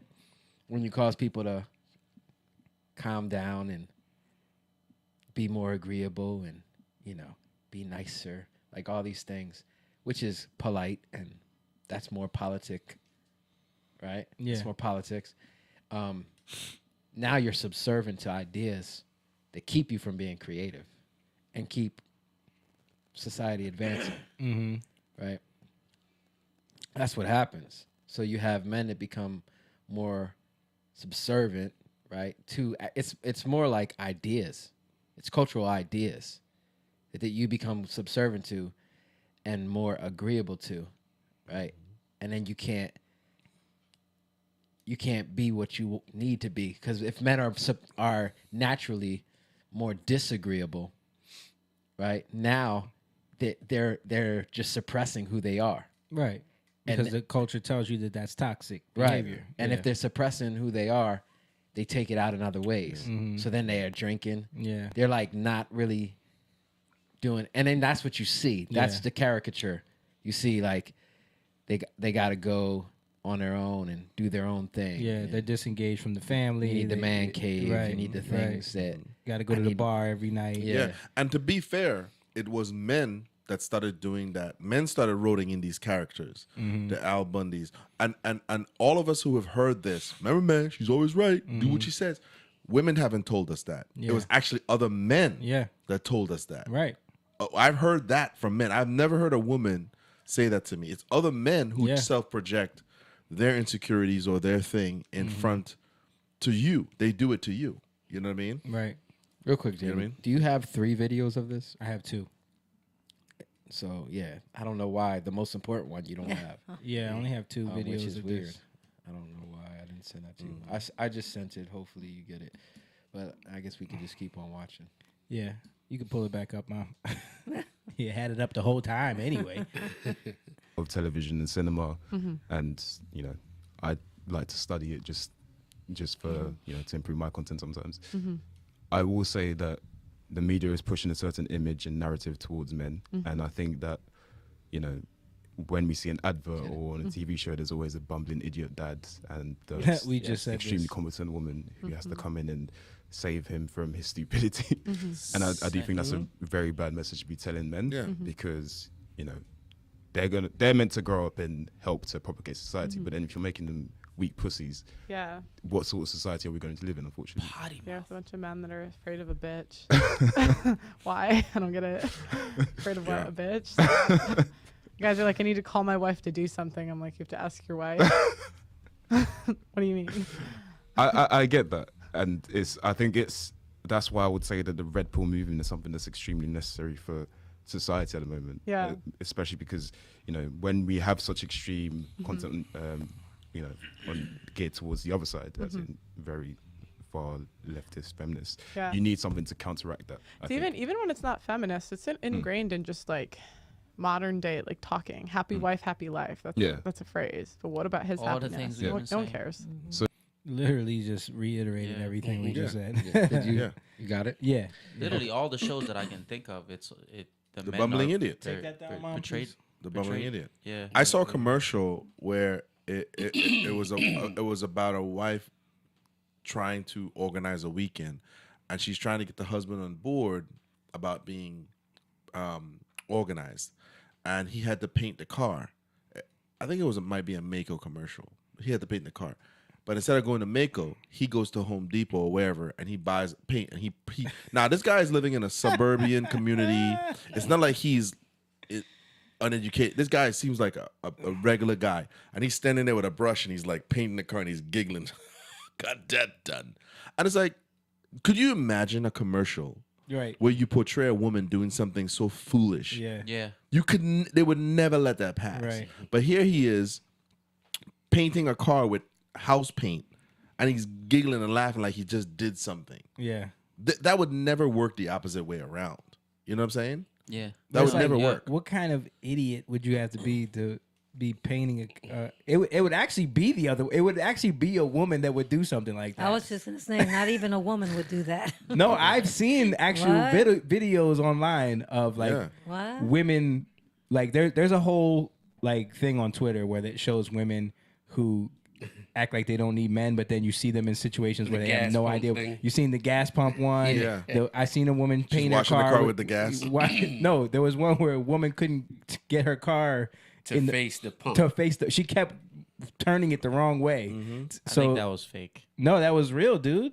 I don't know. It was so bad it seemed fake. Yeah. No, it was real. I've actually seen that before, though. And I saw People one not- where a girl painted her car with regular paint. You know what I mean? Yeah. Yeah. But we've accepted the bumbling idiot. That's our fault. I don't accept it. What phone is that? No, what I mean is, I think we as men have accepted it too because we tune in and we don't push back on that kind of stuff. Yeah. You know what I mean? And like you said, it's probably a dude that wrote that commercial. It's a dude that wrote it. Yeah. You know what I'm saying? And I think I remember watching this interview with Frank Zappa, and I told you how enamored I was with his intellect. Yeah. And he was talking about, listen, back in the late 70s, 80s, when the big corporate firms from the television standpoint started to ask for a certain type of character to be developed, right? The opposite of an Archie Bunker Yeah. or the loud boisterous. And these studios were getting paid millions of dollars to develop the Al Bundy types. Homer Simpson. The Homer Simpson type. The guy from Roseanne. Yeah. You know, the overweight, out of John shape, he Goodman doesn't character. do anything. He just Yeah. wants to watch football and Yeah. drink beer and Right. the beer in the helmet. Right. This is all stuff that happened actually in our time as children, the 90s. Yeah. You know, the slacker culture. Mm-hmm. You know, enjoy life. You know, so what do Al you Bundy is like the archetypal guy in that way. He's like he can't let go of his football career in high school. He's like a shoe salesman, not happy. He's miserable. You know. Well, how about it like even like if once you get married, your life is over. Yeah. Type thing. And I think That's true. think about like even in the 80s, like you had, well, just think about Black TV. Like you had the Jeffersons. Yeah. You know, Cosby's, right? That was all positive. Yeah. But I mean, in the 90s, we had Family Matters. you had Family Fresh Matters. Fresh Prince. Yeah. But Rock was Yeah. but I always remember Martin Yeah. because it was funny, but I remember when our grandfather was Yeah. like, "This is trash." He tried to Yeah, tell that's us the- like, that's the y'all are 90s. watching trash. Yeah. Yeah, and all Cosby- kids are going to Cos- be attracted. Yeah. Cosby's was family. They were married. Yeah. We were too young to get that. Yeah. Martin, the show ended with them getting married. with them getting married, right? It's like Yeah. it's over. Yeah, That's my and point. Then, Right, and then right, it's over. right. Yeah. So Like Martin was the original Black Friends when you think about it. Yeah. Yeah, You know yeah. what I mean? Yeah. Like The show That's true. about Right. nonsense. before Friends. before Friends, it was just a bunch of That's people true. living in the city, Yeah, in but- Detroit, and their lives. You know what I Yeah, mean? so When we you're- were kids, though, when you're young, you're not gonna think this deep. yeah, You know? you're Yeah, not. You're but just that's laughing the at problem. silly stuff. Yeah. But that's the problem. Where the True. where the parents like my dad was laughing at it, like, Yeah. because my dad was living that life. He thought it was hilarious. You Yeah. know, Well, this goes back to what I was telling you before. I feel like because we don't sit down and usher, like within our communities, we Yeah. don't sit down and usher boys Or girls. and girls into manhood, womanhood. They miss out. So a lot of silliness becomes tradition. Yeah. And it's not, all right, listen, you're leaving boyhood, you're entering manhood. And here's why you shouldn't be attracted to this. Right. Here's why you shouldn't care about this. You know what I mean? And I think it goes into what they were saying in that last video, because most modern women and I think men are just career focused, and that we think that's ushering them into Right. adulthood. True. That's what we place all the focus Yeah. on. Is like, all Where right, you gonna go to gotta- college? Yeah, Where you you got to gonna- get ready for your SATs. Yeah, You got to go to that's true. college. You That's got to true. get a good job. Speaking of women and attracted, I remember talking to my dad when I was younger. This is one thing he said to me. He said to me, listen, any girl that's attracted to that type of guy or this type of person, you know, and he listed the things. Yeah. What said- did he list? I would love. He just talked about a rebellious person. Okay. And he was like, any girl who is attracted to tattoos, dreads, this, meaning he's trying to show me that, listen. You mean this guy? when we were younger, Had braids, had braids, tattoos. tattoos, fancy clothes. Right. So he was trying to show me something. And, you know, my dad is from a traditional Caribbean culture where high value, like, that's just what it was. I don't think he was necessarily telling me that these people are evil. He was just telling me, you shouldn't compete for that. Yeah. Let that girl go for that type of guy. Right. You don't want to. You're changing who you are. Yeah. Because you're not.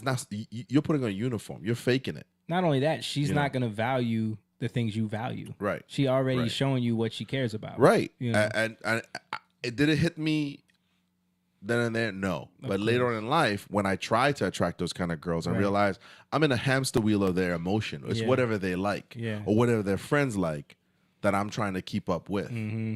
Then I was like, oh, okay, I get it. Yeah. You know what I mean? It's competing with This is that. after you got rid of the BMW.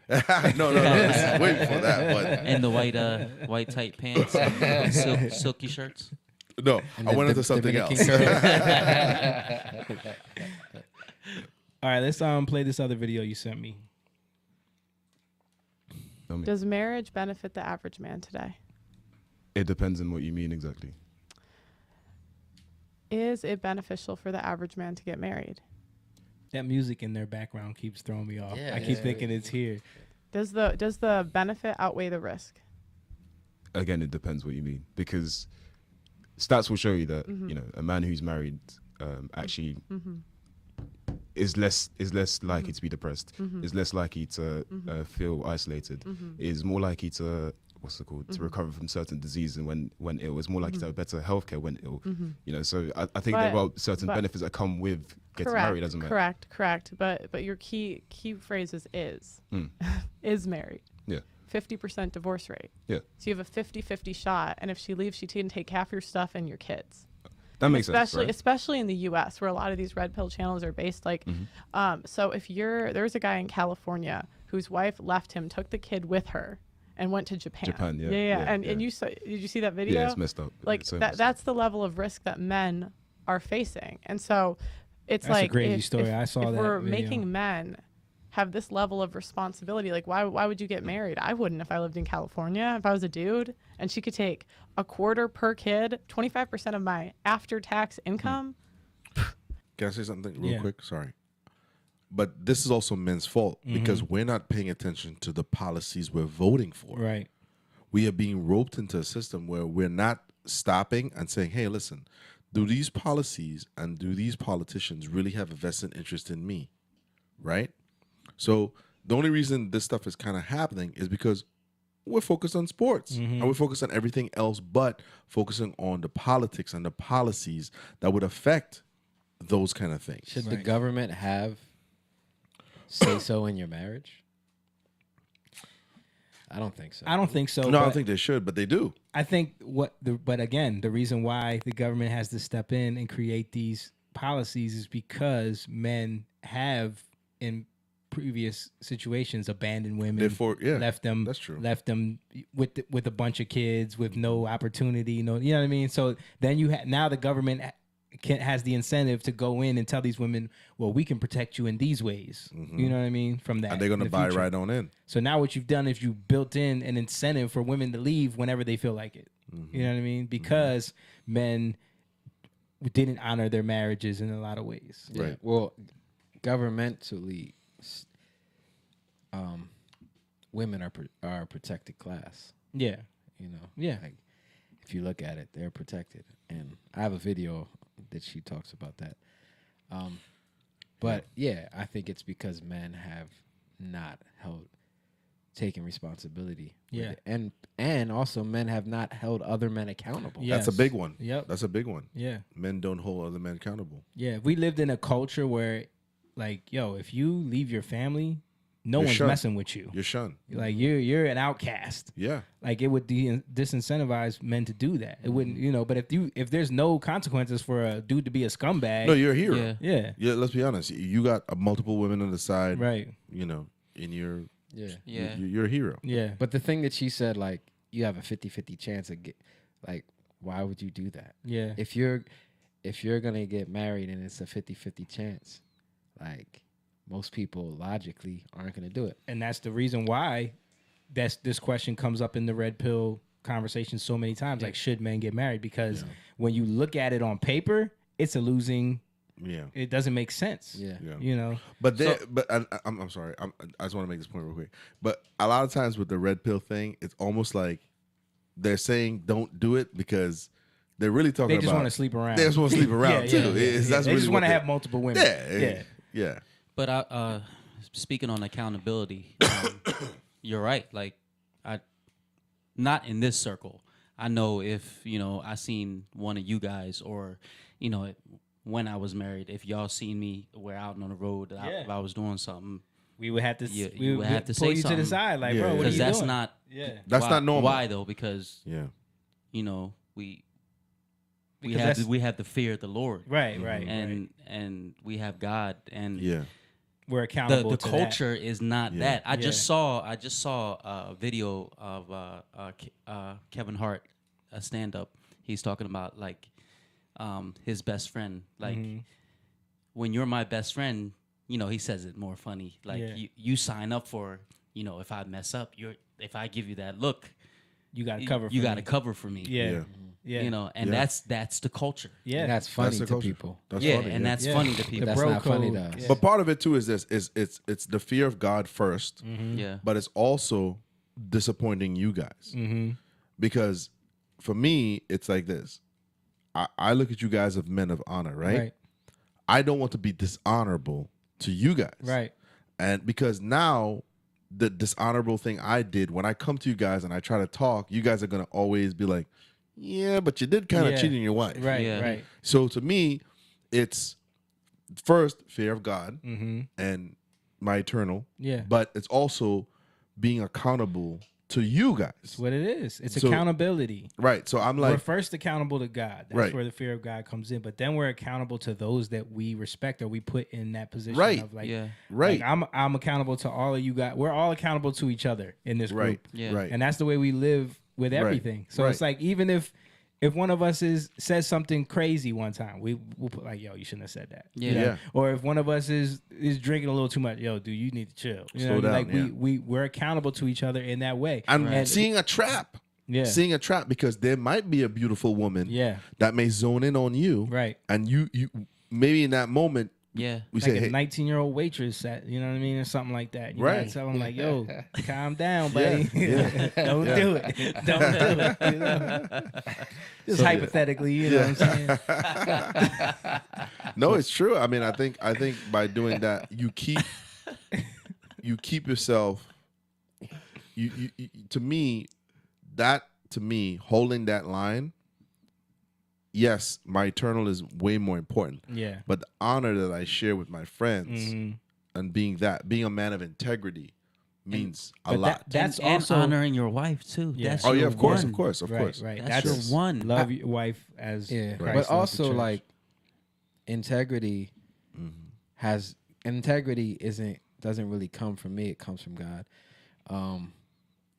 Like going back to the 50-50, right? It's a 50-50 chance. Like that's discouraging, right? So my point is that as you learn how to trust God, marriage is a thing. So now you want to learn how to, you don't just go into something blindly. Like you don't want to go into something and just be like, well, I'm supposed to get married. So Yeah. you want to go into it in hope and faith, but Right. then also honor to know what it means to be married, right? Yeah. What that entails. So because I don't want to be just subservient to honoring y'all, not Yeah. to say that that's not a good thing, Yeah. but I also, more than anything else, I want to serve God. Right. Yep. So that's first. Yeah, of course. That's definitely first. So even like faith wise, like to have faith in Him, I continue to and understanding what love is. Like Yeah. as men, when things seem hopeless, right? I have to be stronger than my wife in that way. Like weakness. To be a man, we talked about this last time. To be a man, it's not about being strong. It's about being weak so that He can make you strong, right? Accepting God's love. Right. That's when you're not integral as you thought you were. Yeah. You're vulnerable in that way. You're vulnerable. Yeah. Yeah. Or it's not about. I'm not saying you're cheating. I'm just saying like you're not as integral in terms of. I don't see. I'm having doubts about my marriage. Yeah. Right. I'm having doubts about my wife. You know what I mean? How do you get past that? It's in God. Yeah. There's a hope that you don't see that'll give you something that you can see, right? Yeah. That's in Him that I don't see yet, but I know I can see. And that's my point. Like that's the greater accountability. Because we're accountable to the faith and the hope in God to see past what we're not seeing. Yeah. And everything you said, absolutely 100% correct. Let me add to what I'm saying. What I mean by that, it's not so much I don't want to look bad in you guys' eyes. Is this: if I come to you guys and I say, hey, listen, my wife is going through some problems, I trust that the advice you're going to give me is solid advice biblically. Right. You're not gonna tell me, yo, man, you should leave her. You should be out of here, Right, man. right, You know what, man? You and me hitting the town tonight. Yeah, I got a girl for you. That's what I'm talking about. It's because if you're surrounded by guys Yes. that are about that life, yeah. you have no one to be accountable to. Right. And I could in my misplacement of my anger, if the wrong person says, you know what, me and you hitting the town tonight. Yeah. That's where the mistake comes. You slip Versus up. someone saying, hey, man, you need to slow down, bro. Right. Let's talk about this. Or you know what I mean? Yeah, and I think that's what I'm talking about. Even to go back to what we were talking about, people being ushered in to this phase of life, because a lot of the chaos that happens in marriage and reason why it's so easy for a woman to end a marriage, because 80% of marriages are ended by women, is because most of the time they're going into it just because, like you said, I'm supposed to get married. Yeah. Or they just want the experience of the proposal, the ring, the dress, the fantasy. the fantasy of the thing. And so there is no understanding of the responsibility or the honor of what this means. And there is no attachment to like God in it. It's just this is what you do. You know what I mean? My sister-in-law, they were telling me how they went to a wedding not too long ago. I think it was last year or maybe even less than a year ago, and they're already getting divorced. And she was saying how like both of the sisters like of this family, and the dad's like now the other sister is about to get married, and the dad is like, hold up, because he's the one he paid for those other two marriages. Wow. So he's like, hold up, like How much money does dude are got? you sure? Yeah. Right. But even that becomes like a thing. Like the man, like the father is paying and even the man, like, how much is he really invested in it? Yeah. You know what I mean? Right. Right. All these things, and then the daughter is just spoiled. So it just becomes a chaotic situation to begin with. So there's nothing to be grounded in. Yeah. And this is a lesson, regardless of, we know we're talking to men here, but it's regardless of sex, is this. Surround yourself with God-fearing people that will give you sound advice, because in that moment, girl, screw him. Oh man, screw her, man. We're going. That can take you left or right. Right. That group right there. Yeah. You know what I mean?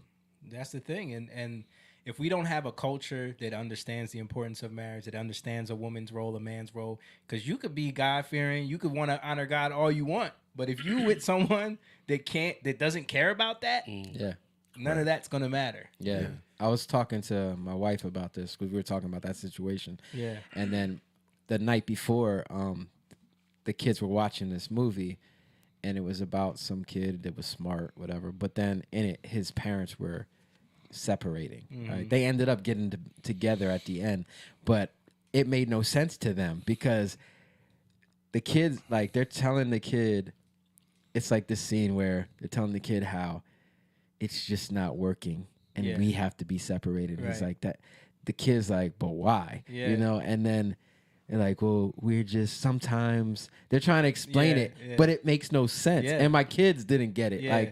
Like, but daddy, I don't understand why they can't just work things out. Right. Like, you get what I'm saying? Like, and it's obvious. Like, oh, well, sometimes, you know, we still love you, but we're just dealing with ourselves right now. Yeah. And it's like, it's so selfish. Yeah, it's just you selfish. know? Right. And then the kid's like, now he's going, you just put trauma on him because of you want to not work out your own thing. Right. Right. I mean, they ended up working it out, but, and then they realized like, oh, we still love each other. But it's like, but that happens so much, you know? it does. And the way they now go to the kids and they're like, oh, are we doing the right thing? It's like, oh, we'll still love him. And it's like, yeah, but you're not loving him through your love that you have together because you just have no hope for it. So now you're going to love him in that way. That's not a great love to have. Now he's seeing that love. You know what I mean? He's seeing the love you have for him, but filtered through the love y'all have for each other. Yeah. You know, and now he's like, this don't make no sense. Yeah. Maybe he's not going to want to get married. You know, maybe he's not going to believe in marriage. And I see that with a lot of people. It happens a lot. Most of the people that don't want to get married are products of divorce or single parent households. You know what I mean? So they don't see the value in it. Yeah. So then you start having these things that are these red pills things and people talking about these things because it's like, when you look at it logically, and when I say logically, I'm saying the reality because logic is only about the reality. Yeah. Right. Logic comes from the word logos. So Jesus is the logos. Right. He's our actual reality that we have to see things through. Right. Right. But when you base it off of what is happening to me right now in reality, that's the logic that people will analyze things off of. And you'll accept that reality. Right. Yeah. Plus, part of it too is we've allowed modern culture to influence us, and not us being believers in Christian influence the culture. So, for instance, like, okay, back in the old world, it would be when you pick someone within the culture, but it's understood that within that culture, those people are going to share your same religious belief. But more importantly is this. That young man knows Mr. Evans, and he knows Mr. Evans is respectable, and I can't disappoint Mr. Evans, so I can't screw around on Elise or Layla or Sophia. We all three of us have daughters. So it's incumbent for, let's use this, Moan or Stan. It's incumbent now that, and let's just pretend you guys aren't friends. It's incumbent that you teach Noe that, listen, respect that family. Those are good family. Elise comes from a good family. Right. So you better not Right. screw around and hurt her. Right. Stan, I have a son now, Alonzo. Alonzo, you're going to date Layla? Yeah. I know Mr. Evans. Right. He's a good man. Yep. So now right? that there's So- layers of so it's and so but there's layers of there's accountability layers. there. So he understands Yeah. if you do this, there's consequence to this. You can't, because now you can't hurt Layla and get Layla pregnant, Yeah. or at least pregnant, hypothetically. Yeah. You can't do that and cause shame to this family. Right. This is gonna bring in shame, Mm-hmm. right? But we've replaced that with I don't like them. Yeah. They're not tall enough. Yeah. They don't have green eyes. Right. They don't have good hair. And They're not my type. We've replaced that with fathers telling their sons, "Get on out there, son. Man, tag and bag. Get Be some more. careful. Get some more Just notches. wrap it up. Tag and Just bag. wrap it up, though. You know what I mean? So Paul said, "No honor without shame." right. So my thing is, because we haven't done that, and we haven't. My parents were telling me that. My dad was telling me that. Yeah. You know, don't bring shame. Mhm. Don't do this. This is not honorable. Yeah. You know what I'm saying? Well, my brother told me a story when I was there, Florida. He said that because my father, he was my father, and I loved him, but he was not a good father. So he had a bad reputation. Anyway, he was dating this young girl, and they really loved each other for like a year and a half, and the family loved my brother. They even gave him a surprise birthday party, everything like that. Mm-hmm. They gave him a surprise birthday party, right? And what happened was the father said to the daughter, asked her, is that España's son? Because they call my father España, because he's from Spain. Yeah. Is that España's son? And my brother said yes. He kicked him out of the house and told the girl that she could not see him anymore. And he loved my brother. But because of the reputation of my father, And what was the reputation of our grandfather? Yeah. bad. Yeah. And that's what used to happen back in those times. We've replaced that with philosophy, education, intellectualism, Right. Your title, The whatever state it is. raising our kids. Yeah. Yeah. And just like dating, leaving it up to them, Yeah, their yeah, own yeah. discretion. Do what you want, yeah. Go date and have fun. The culture. Well, Yeah. what is love? And really what you're doing when you date is this. When you date and you break up, you're practicing divorce. Yeah. You're practicing Yeah. divorce. You literally are. You're practicing. divorce. That's what you're doing. Yeah. So by the time you're 25, 30, you've been through 10, 20 divorces. Right. You know what I'm saying? Many divorces. Yeah, I mean, it's just not the formality of the Yeah, paperwork, right, but it's still, right. that's what it is. Yeah. You've already had a You sexual learn how to relationship, it's a soul tie. detach from people. Yeah. You're so used to not working it out. Yeah. It's all Yeah. about how I feel. I'll run away. I'm fine. I'll Yeah. find somebody else. Yeah. Statistics are women who have been with more men find it harder to stay married. Yeah, because the soul tie, Because their expectation. They even have statistics on like once you've crossed a certain threshold of partners sexually, Yes. your chances of staying married plummet. Yes, it's You know what I 5. mean? Yeah. But It's 5. That's the number. But yeah. it's 5, also yeah. about the father. Sure. Because I didn't have anybody I didn't date anybody till I was 23. And it wasn't that I had a lot of men in my life. It's because I had a father that was not a father, so I didn't know how to pick a man. You know what I mean? So that's also a case. Right. Yeah. Let me read Courtney's. She said, "This generation is in love with the idea of being married and forgetting about the journey of staying married." Yeah. Yeah.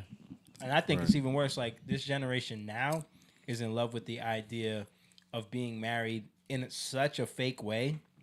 Yeah. Where it's just like It's a collective. I'm only gonna marry you if it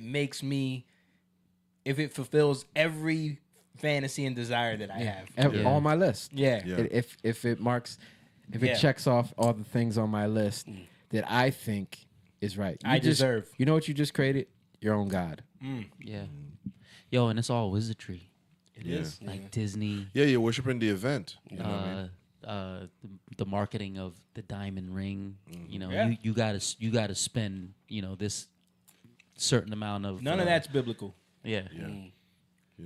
Yeah, Paul just said there is too much pressure on married couples to satisfy all.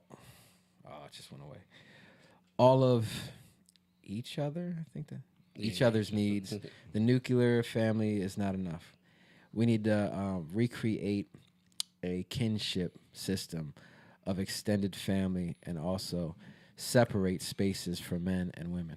Yeah, I mean that's community. You know what I mean? I Yeah. believe like, and that's what we're trying to build here. That's what we're trying to build. The whole Young Lion thing is like building that community of people that have those values. You know what I mean? Because think about it. We talked about this before too. Like the Hasidic Jews, the Orthodox Jews, like they establish a community of people that eventually you pick from. Yeah. And the thing is, when you do that, you know that the value system is there, the accountability is built in. The you know that if you dishonor us, you have no there's no escape. Yeah, and you have 3 tries. Yeah. And then they pick for you. And if you don't, and if you won't let them pick, then something it falls squarely in your shoulder. You know. Yeah. I mean, you even think about like how quickly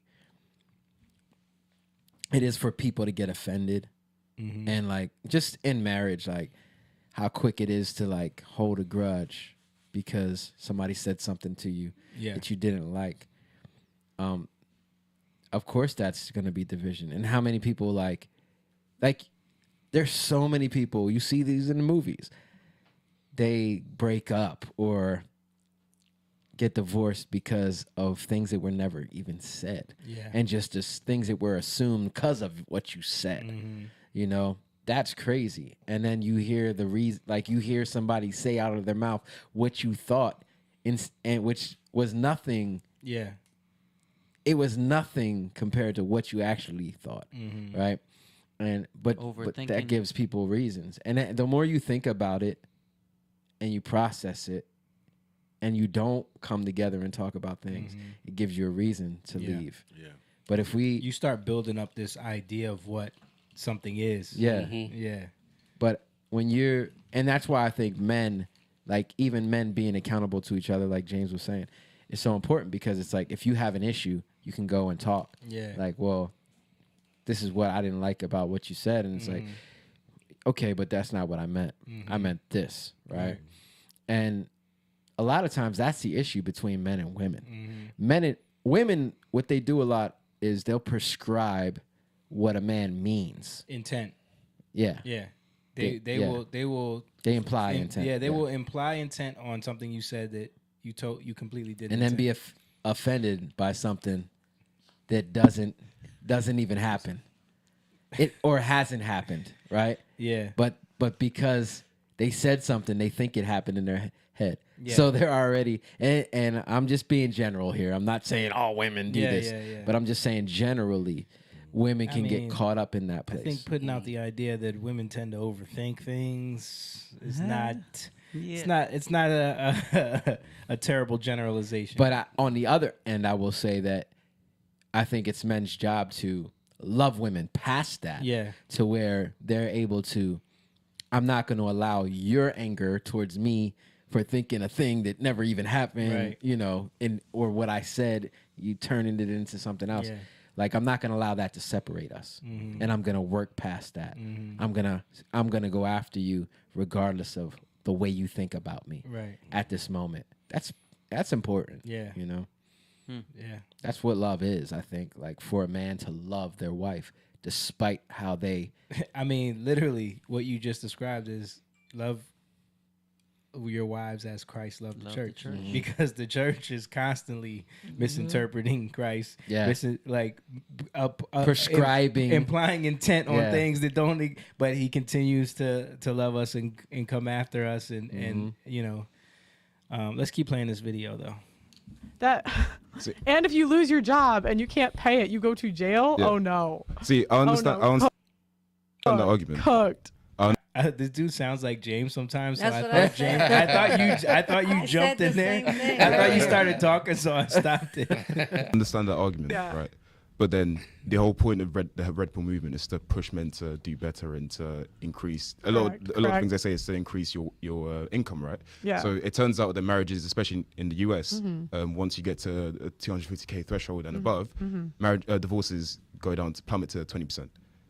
So I think it's 25 now. I thought it oh, was it's 25 now. Okay. Then. But yeah, still 1 out of 4 chance you Hmm. can take. But Even then- like I'm just saying that's crazy. Like, and the point is, if men start walking away from that, maybe the laws will change. But I don't understand why the government needs to be involved in marriage to begin No, with. for me, the way I see it is, Yeah. I think if you want to get married to someone, you don't necessarily have to, Yeah. you know, there are some tax benefits that people get from, you Mhm. know, from being Mhm. actually married. So Mhm. if you want those, then do that. Mhm. However, I think to push a narrative that there's no benefit to a man being married, Mhm. to a man being married, it's just wrong. I don't- Especially I don't- when they tell people that a high value man, the only reason why they want to marry a woman Mhm. is for their legacy and their children, right? Well, that's why I don't tell people not to get married, but I understand why they don't. Yeah. And like I perfectly understand why they tell men not to get married when the laws are the way they are. Hmm. That's like my view on it. I think people are free to choose what they Of want course, to choose yeah, if of that's the course. risk you want to weigh. Of course. But if I lived in California and that was cooked. I'm not gonna lie, I think If you lived in California, Yeah. like genuinely, No, you, no, you I- make it, you go. Let's say you get to 250,000 a year, and now you know there's a 1 in 4 chance that you get divorced, and she can take your kids to another country and take half your shit. Yeah. I mean, don't get me wrong. I think especially in You America. wouldn't understand why those guys say, you know what? I'm gonna Yeah. just fuck a bunch of bitches. I think especially. Does marriage?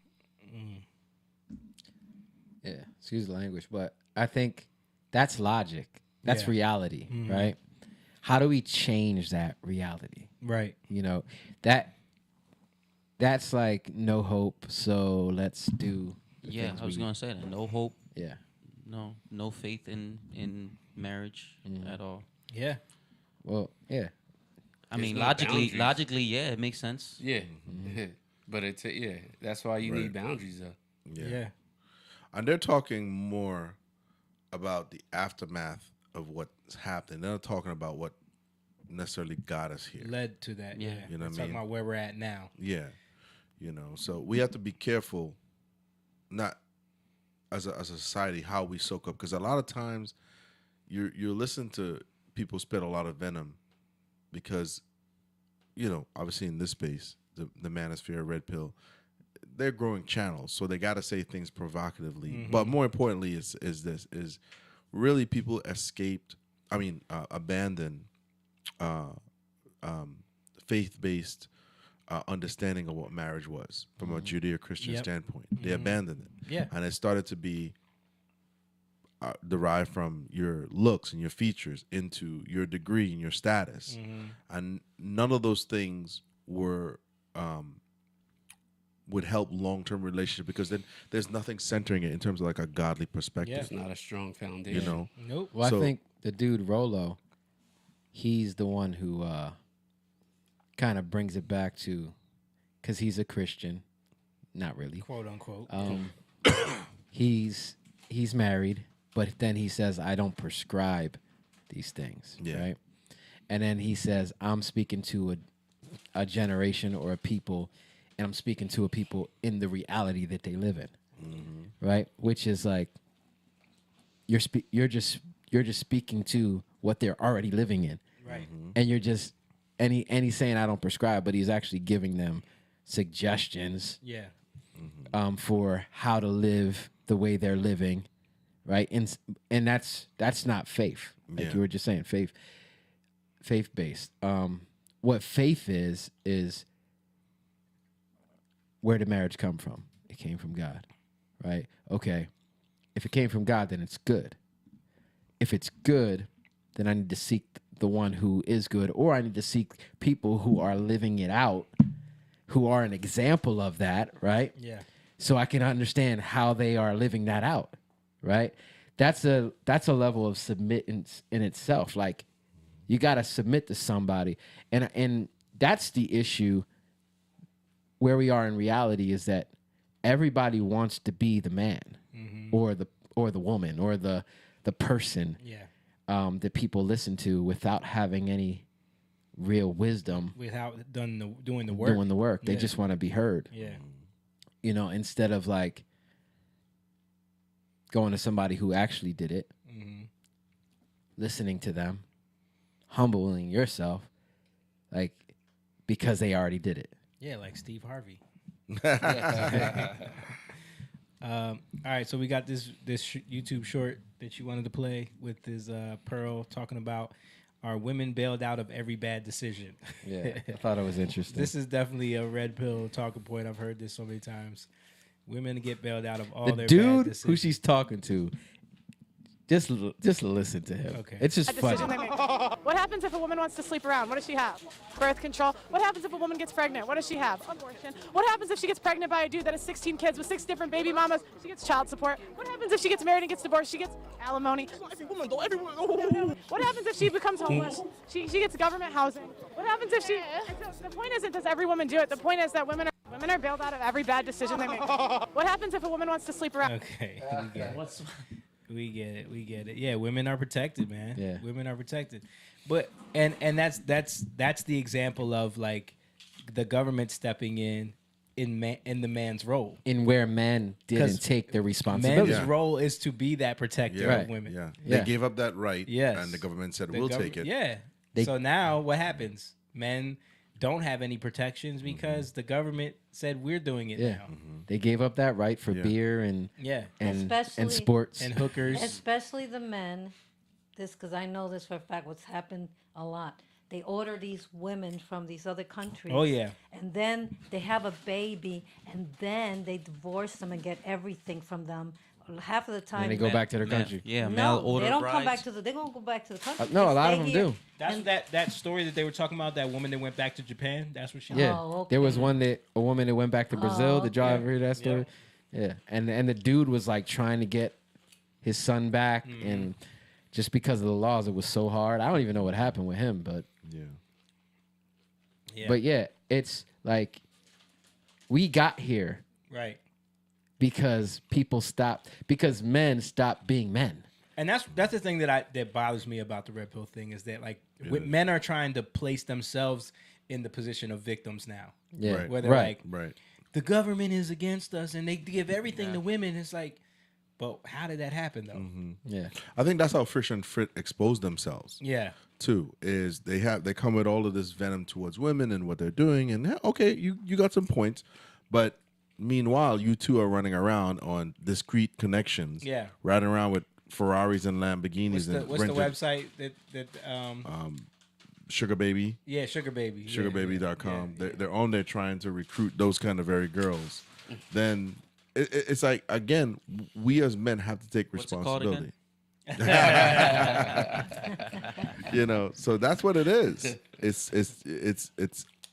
the reason the government stepped in. They saw an opportunity to capitalize because the child support is $1 billion industry, but that wouldn't happen if men weren't taking care of their children and running around town. Did know you what I'm see Kanye talking about how the Catholic Church wouldn't do divorces? And I did see that. You see who stepped in to do it? Right? That's true. You see him talk about that on the interview that got pulled down. Yeah. Who stepped in? The chosen people. Yeah, we're gonna not say. Oh, okay. I think in Catholicism, once married, always married. Yeah. You know, that's at least that's what I heard. The devout. Yes. Yeah, I mean, you can go totally religious on them. I would say totally legal. Not religious, but legal on people in a religious standpoint. I mean, because people like take that too far. Yeah. You know, I was talking to Donnie about like his. Where a boy at? I was talking to him about he's in the apostolic church, right? And they have a doctrine that you can, once you're married and you get divorced, like you can't remarry. Yeah. You know, so you're basically You can't like remarry? No. Because it says that in the Bible. Yeah, because it's in there, but it's not in there in the right context Yeah. that they're saying it. But you can, if you don't know it, then that's how you're gonna just interpret it and say that you can read so into this is it. what we doing now. And that's what happens a lot because people they want to be like by the book, but the thing is like you have to know with law there's always intent for the law, right? Everything that was made for a reason. Like these laws that are made for a reason. And that's what Jesus did. Jesus came to fulfill the law so that if we trust him and we love him and we live by faith, we don't have to live by the law. So we're literally like just kids. We can be kids, and we can grow up in what he already did. And that means now we grow up in the meaning of why he did it, which takes us away from being responsible for something that we don't even understand. And now we're trying to do it. That's hypocrisy. Kids act like they know what they don't know, which is cute at the time, right? They act like they're doctors. We talk about this. Right. Act like they're parents, right? They play the roles. They want to pretend to be adults. Yeah, but that's, you can be a child and do childish things, but eventually you got to grow up. Eventually you have to grow up and learn how to be mature. And that's what God does for us. He teaches us and he grows us in him through the Holy Spirit. But a lot of times, a lot of religion becomes so legal that you miss the meaning of the law in the first place. And now you put all these things on people, and then you have all these nuanced things that happen, and you don't know how to deal with them. Yeah. Especially in today's day and age. Like I was watching something that like they're talking about how to deal with these things, and it's like nonsensical. Yeah. And especially in the way they come about with solutions. Yeah. Because you're putting a law on somebody that you don't understand what it means, right? It doesn't make sense. So what did God do for us? Through Jesus, what we have is there is law, right? But through him, there's grace. Meaning there's grace that we're not going to live up to the law. But the law's there, and through him, he starts to teach us how to live in the law and how to live over the law. You don't need laws once you become, like, I don't need a law to say, don't kill because I'm never going to kill anybody. Right. I only need that if I got that in me, right? If somebody can get me to the point. You only need laws to protect women if you're not going to protect women. Yeah, right. You know what I mean? And so that's what happens. We get caught up in, you become so legal that we get ourselves in binds, and now we're upset with the place we put ourselves in. Right? That's childish. Yeah. Like, it's actually childish because you don't know how to handle legal situations. Yeah. Right? Should we have put these laws in place? No. If we were actually being responsible and actually being grown up, we would never need them in the first place. Right. All right, we got one more YouTube short here that you sent me. Play this one real quick. Oh, yeah. Before that, like the Word of God says, these are the days of Noah, like the days of Noah. Yeah. Eating, drinking, marrying, and just doing whatever. Yep. And beers, those 2 beers were in this freezer. And guess what happened? Because those 2 beers were left in the freezer and frozen, made a little bit of a mess, I'm no longer allowed to use the freezer. At 51 years old, my wife says, you're no longer allowed to use the freezer in the house. The ironic thing is I didn't put the beers in the freezer. My wife did. Didn't we play this? Yeah. No, and not I'm on getting here. in trouble because they were left in the freezer. I didn't even know she put them in the freezer.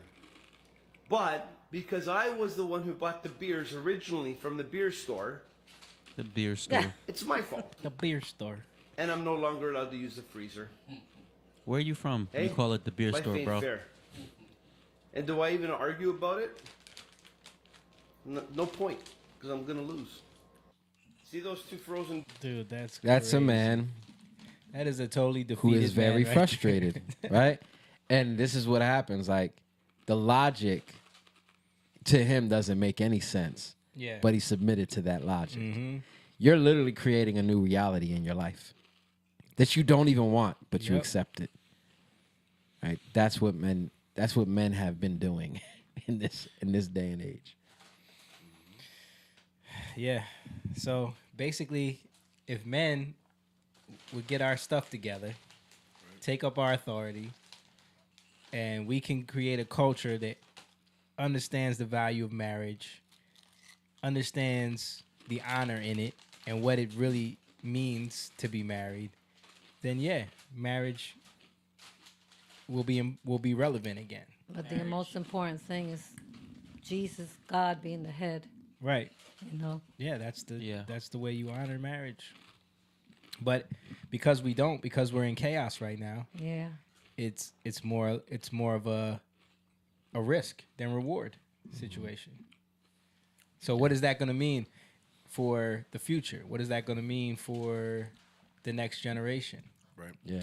And all these red pill feminism, all this stuff. It's like my dad used to always say this, y'all playing in the sandbox. Yeah. It's like kids playing in the sandbox. Yep. Building sandcastles and things that. And my sandcastle's better than yours. Yeah, and you just come around and knock that thing down because it really doesn't. It's not built on anything. You know what I mean? Right. This is something that me and James talk about all the time. It's like, is this a self-fixing problem? Because all of the people who hold these ideologies, who don't uphold these things, these values, they're not getting married, they're not having children, so their ideas die with them. Yeah. You know what I'm saying? Yeah, Or- eventually they get consumed. Yeah. Or you could be having a bunch of children and not taking care of those children. That's true. And You now could be getting a bunch of. it makes it the bunch of next women- generation women becomes even pregnant. worse, That's right? true. Yeah. But their legacy is destroyed. Yeah. You know. But you But do you create more single mothers, more. You create govern- monsters. more need for government help. More need for Because you do it out of your hurt, which in turn creates hurt kids because you're not dealing with them in the way because you're not equipped. You never so were. we should bring back abortion. Oh wow, that'll solve That's all of the this. way we look at it, right? No, I'm joking. But hey, birth control. Right. Nah, I don't agree with birth control either. Yeah, no, I'm joking. All right. Let's wrap it up, guys. I got one last video to take us out with something funny, something ridiculous. Libs of TikTok got banned for like 2 months, bro. And now they're back again. Twitter is banning everybody. Not everybody. Right. Everybody who thinks a certain way. You see Kanye West got banned from JP Morgan. Yeah, crazy. But That is money. they never banned Jeffrey Epstein, though. They let him have a bank account. With lots of money. But here, let's check this out. The trendiness of flat stomachs. This is a trend, guys. The trendiness of flat stomachs again. I think a really important question to ask is why do we view flat stomachs as attractive? Some people in the comments of my first video tried arguing that our obsession with flat stomachs is biological because they're more attractive. When in reality, the actual reasons are a combination of fat phobia, Christianity, colonialism. Christianity, bro? What? What does Christianity have to do with put that flat in there. stomachs? Did God speak Because anything it's about on health. What is There's health. what does colonialism and anti-blackness have to do with flat stomachs, dude? Dude, come on, man. What are This you- is like that Indian girl who said I'm fat because of white people. Remember? Like she linked it all the way back. Like she did the Again. steps all the way back. playing in the sandbox. Yeah. Just, yeah. You're fat because you eat Anti-black. roti. Yeah, you eat a lot of roti. That's why you're fat. Classism and capitalism. As a lot of us know, chubby stomachs were considered a symbol of beauty and wealth during the Renaissance. Just because you see a painting of someone chubby Yeah. doesn't mean it was a symbol of beauty and wealth. Well, wealth because you have money to feed yourself. Well, wealth, yes. Wealth, yes. But beauty? I don't know about that. But why did this change? White colonists started pushing the idea that black people were inherently fat because they lacked self-control, which highlighted the adoption of fat phobia as a means of perpetuating racism and trying to justify slavery. So let me get this straight. So all of the people that they were gathering up to bring here to work the lands, Right. they were all fat? They were all fat. Hard labor makes you fat. Yeah, these are all fat people. When they went to Africa and they were in there colonizing and doing their thing, She really believes herself. they only saw fat people. The great thing about this is that she's saying all of this. Somebody should be like, "How do you feel about short guys?" The devil. Short guys are ugly. Okay. They're useless. Kill I don't yourself. want to keep watching this ignorant woman. Well, too bad. You got about 10 more seconds. Got about 10 more seconds of her telling you why slavery is the reason As Sabrina Strings mentions, self-control and rationality were characteristics that were deemed integral to whiteness. Not to mention the idea of the Protestant. Did she say self-esteem is integral to whiteness? Self-control? Self-control? Oh my God. I mean, Bro. even if like that was said back then, like, okay, but what are we talking about? But so you're saying no other culture in the world is capable of self-control? That is so nonsensical. Right. That's why I don't want to watch it. It's racist. Well, yeah, you gotta think like them, and you don't want to. No, what I'm saying is like I can't think that like can them. that can so easily. All you have to do is think about other cultures and be like, nah, it don't make sense. It doesn't. You know I what mean, but this is what happens. What's that? What you? Oh, but this is what happens when you have no pushback. Yeah. You know what I mean? That's why in the Bible it says silly women, shut your mouth in church. Like, Yeah. Because Dang. well, but why? Because It does say that. yeah, because it says let your husbands teach you, right? Because They of don't like that line. They no like They it. skip They past no that like line. it. They don't. no, but why? Because when you're emotionally moved, you're gonna make unrational decisions. You're gonna make rash decisions. Well, rationality is whiteness, so according to this woman, so Exactly, and that's my point. You're gonna make bad decisions, and then you'll process things in a totally crazy way. Yeah. Now, what did I say earlier? Women will tend to imply the intent of why a man said what they said. Right? That's what happens, and this is what's going on with this kind of mentality. And she's actually insulting black people. She's like, listen, That's what I'm be saying. Fat, Yeah. Be fat and unhealthy. But Fatness is blackness. But haven't we seen women all the time that you guys put up that has talked about crap? Like, doesn't make any sense. Yes. And this is what's going on. Because these women went and got their bachelor degree in gender studies or basket weaving, and they think they know everything now. And it's all out of hurt. Yeah, She doesn't right. have a flat Yeah. stomach. Yeah. Yeah, somebody rejected her. Emotionally. She likes, Yeah. They're going by their emotions. That's a big part of Yeah, it. that Indian girl. Yeah. I mean, Probably what she feels she deserves. She's blaming, white, White people people. on.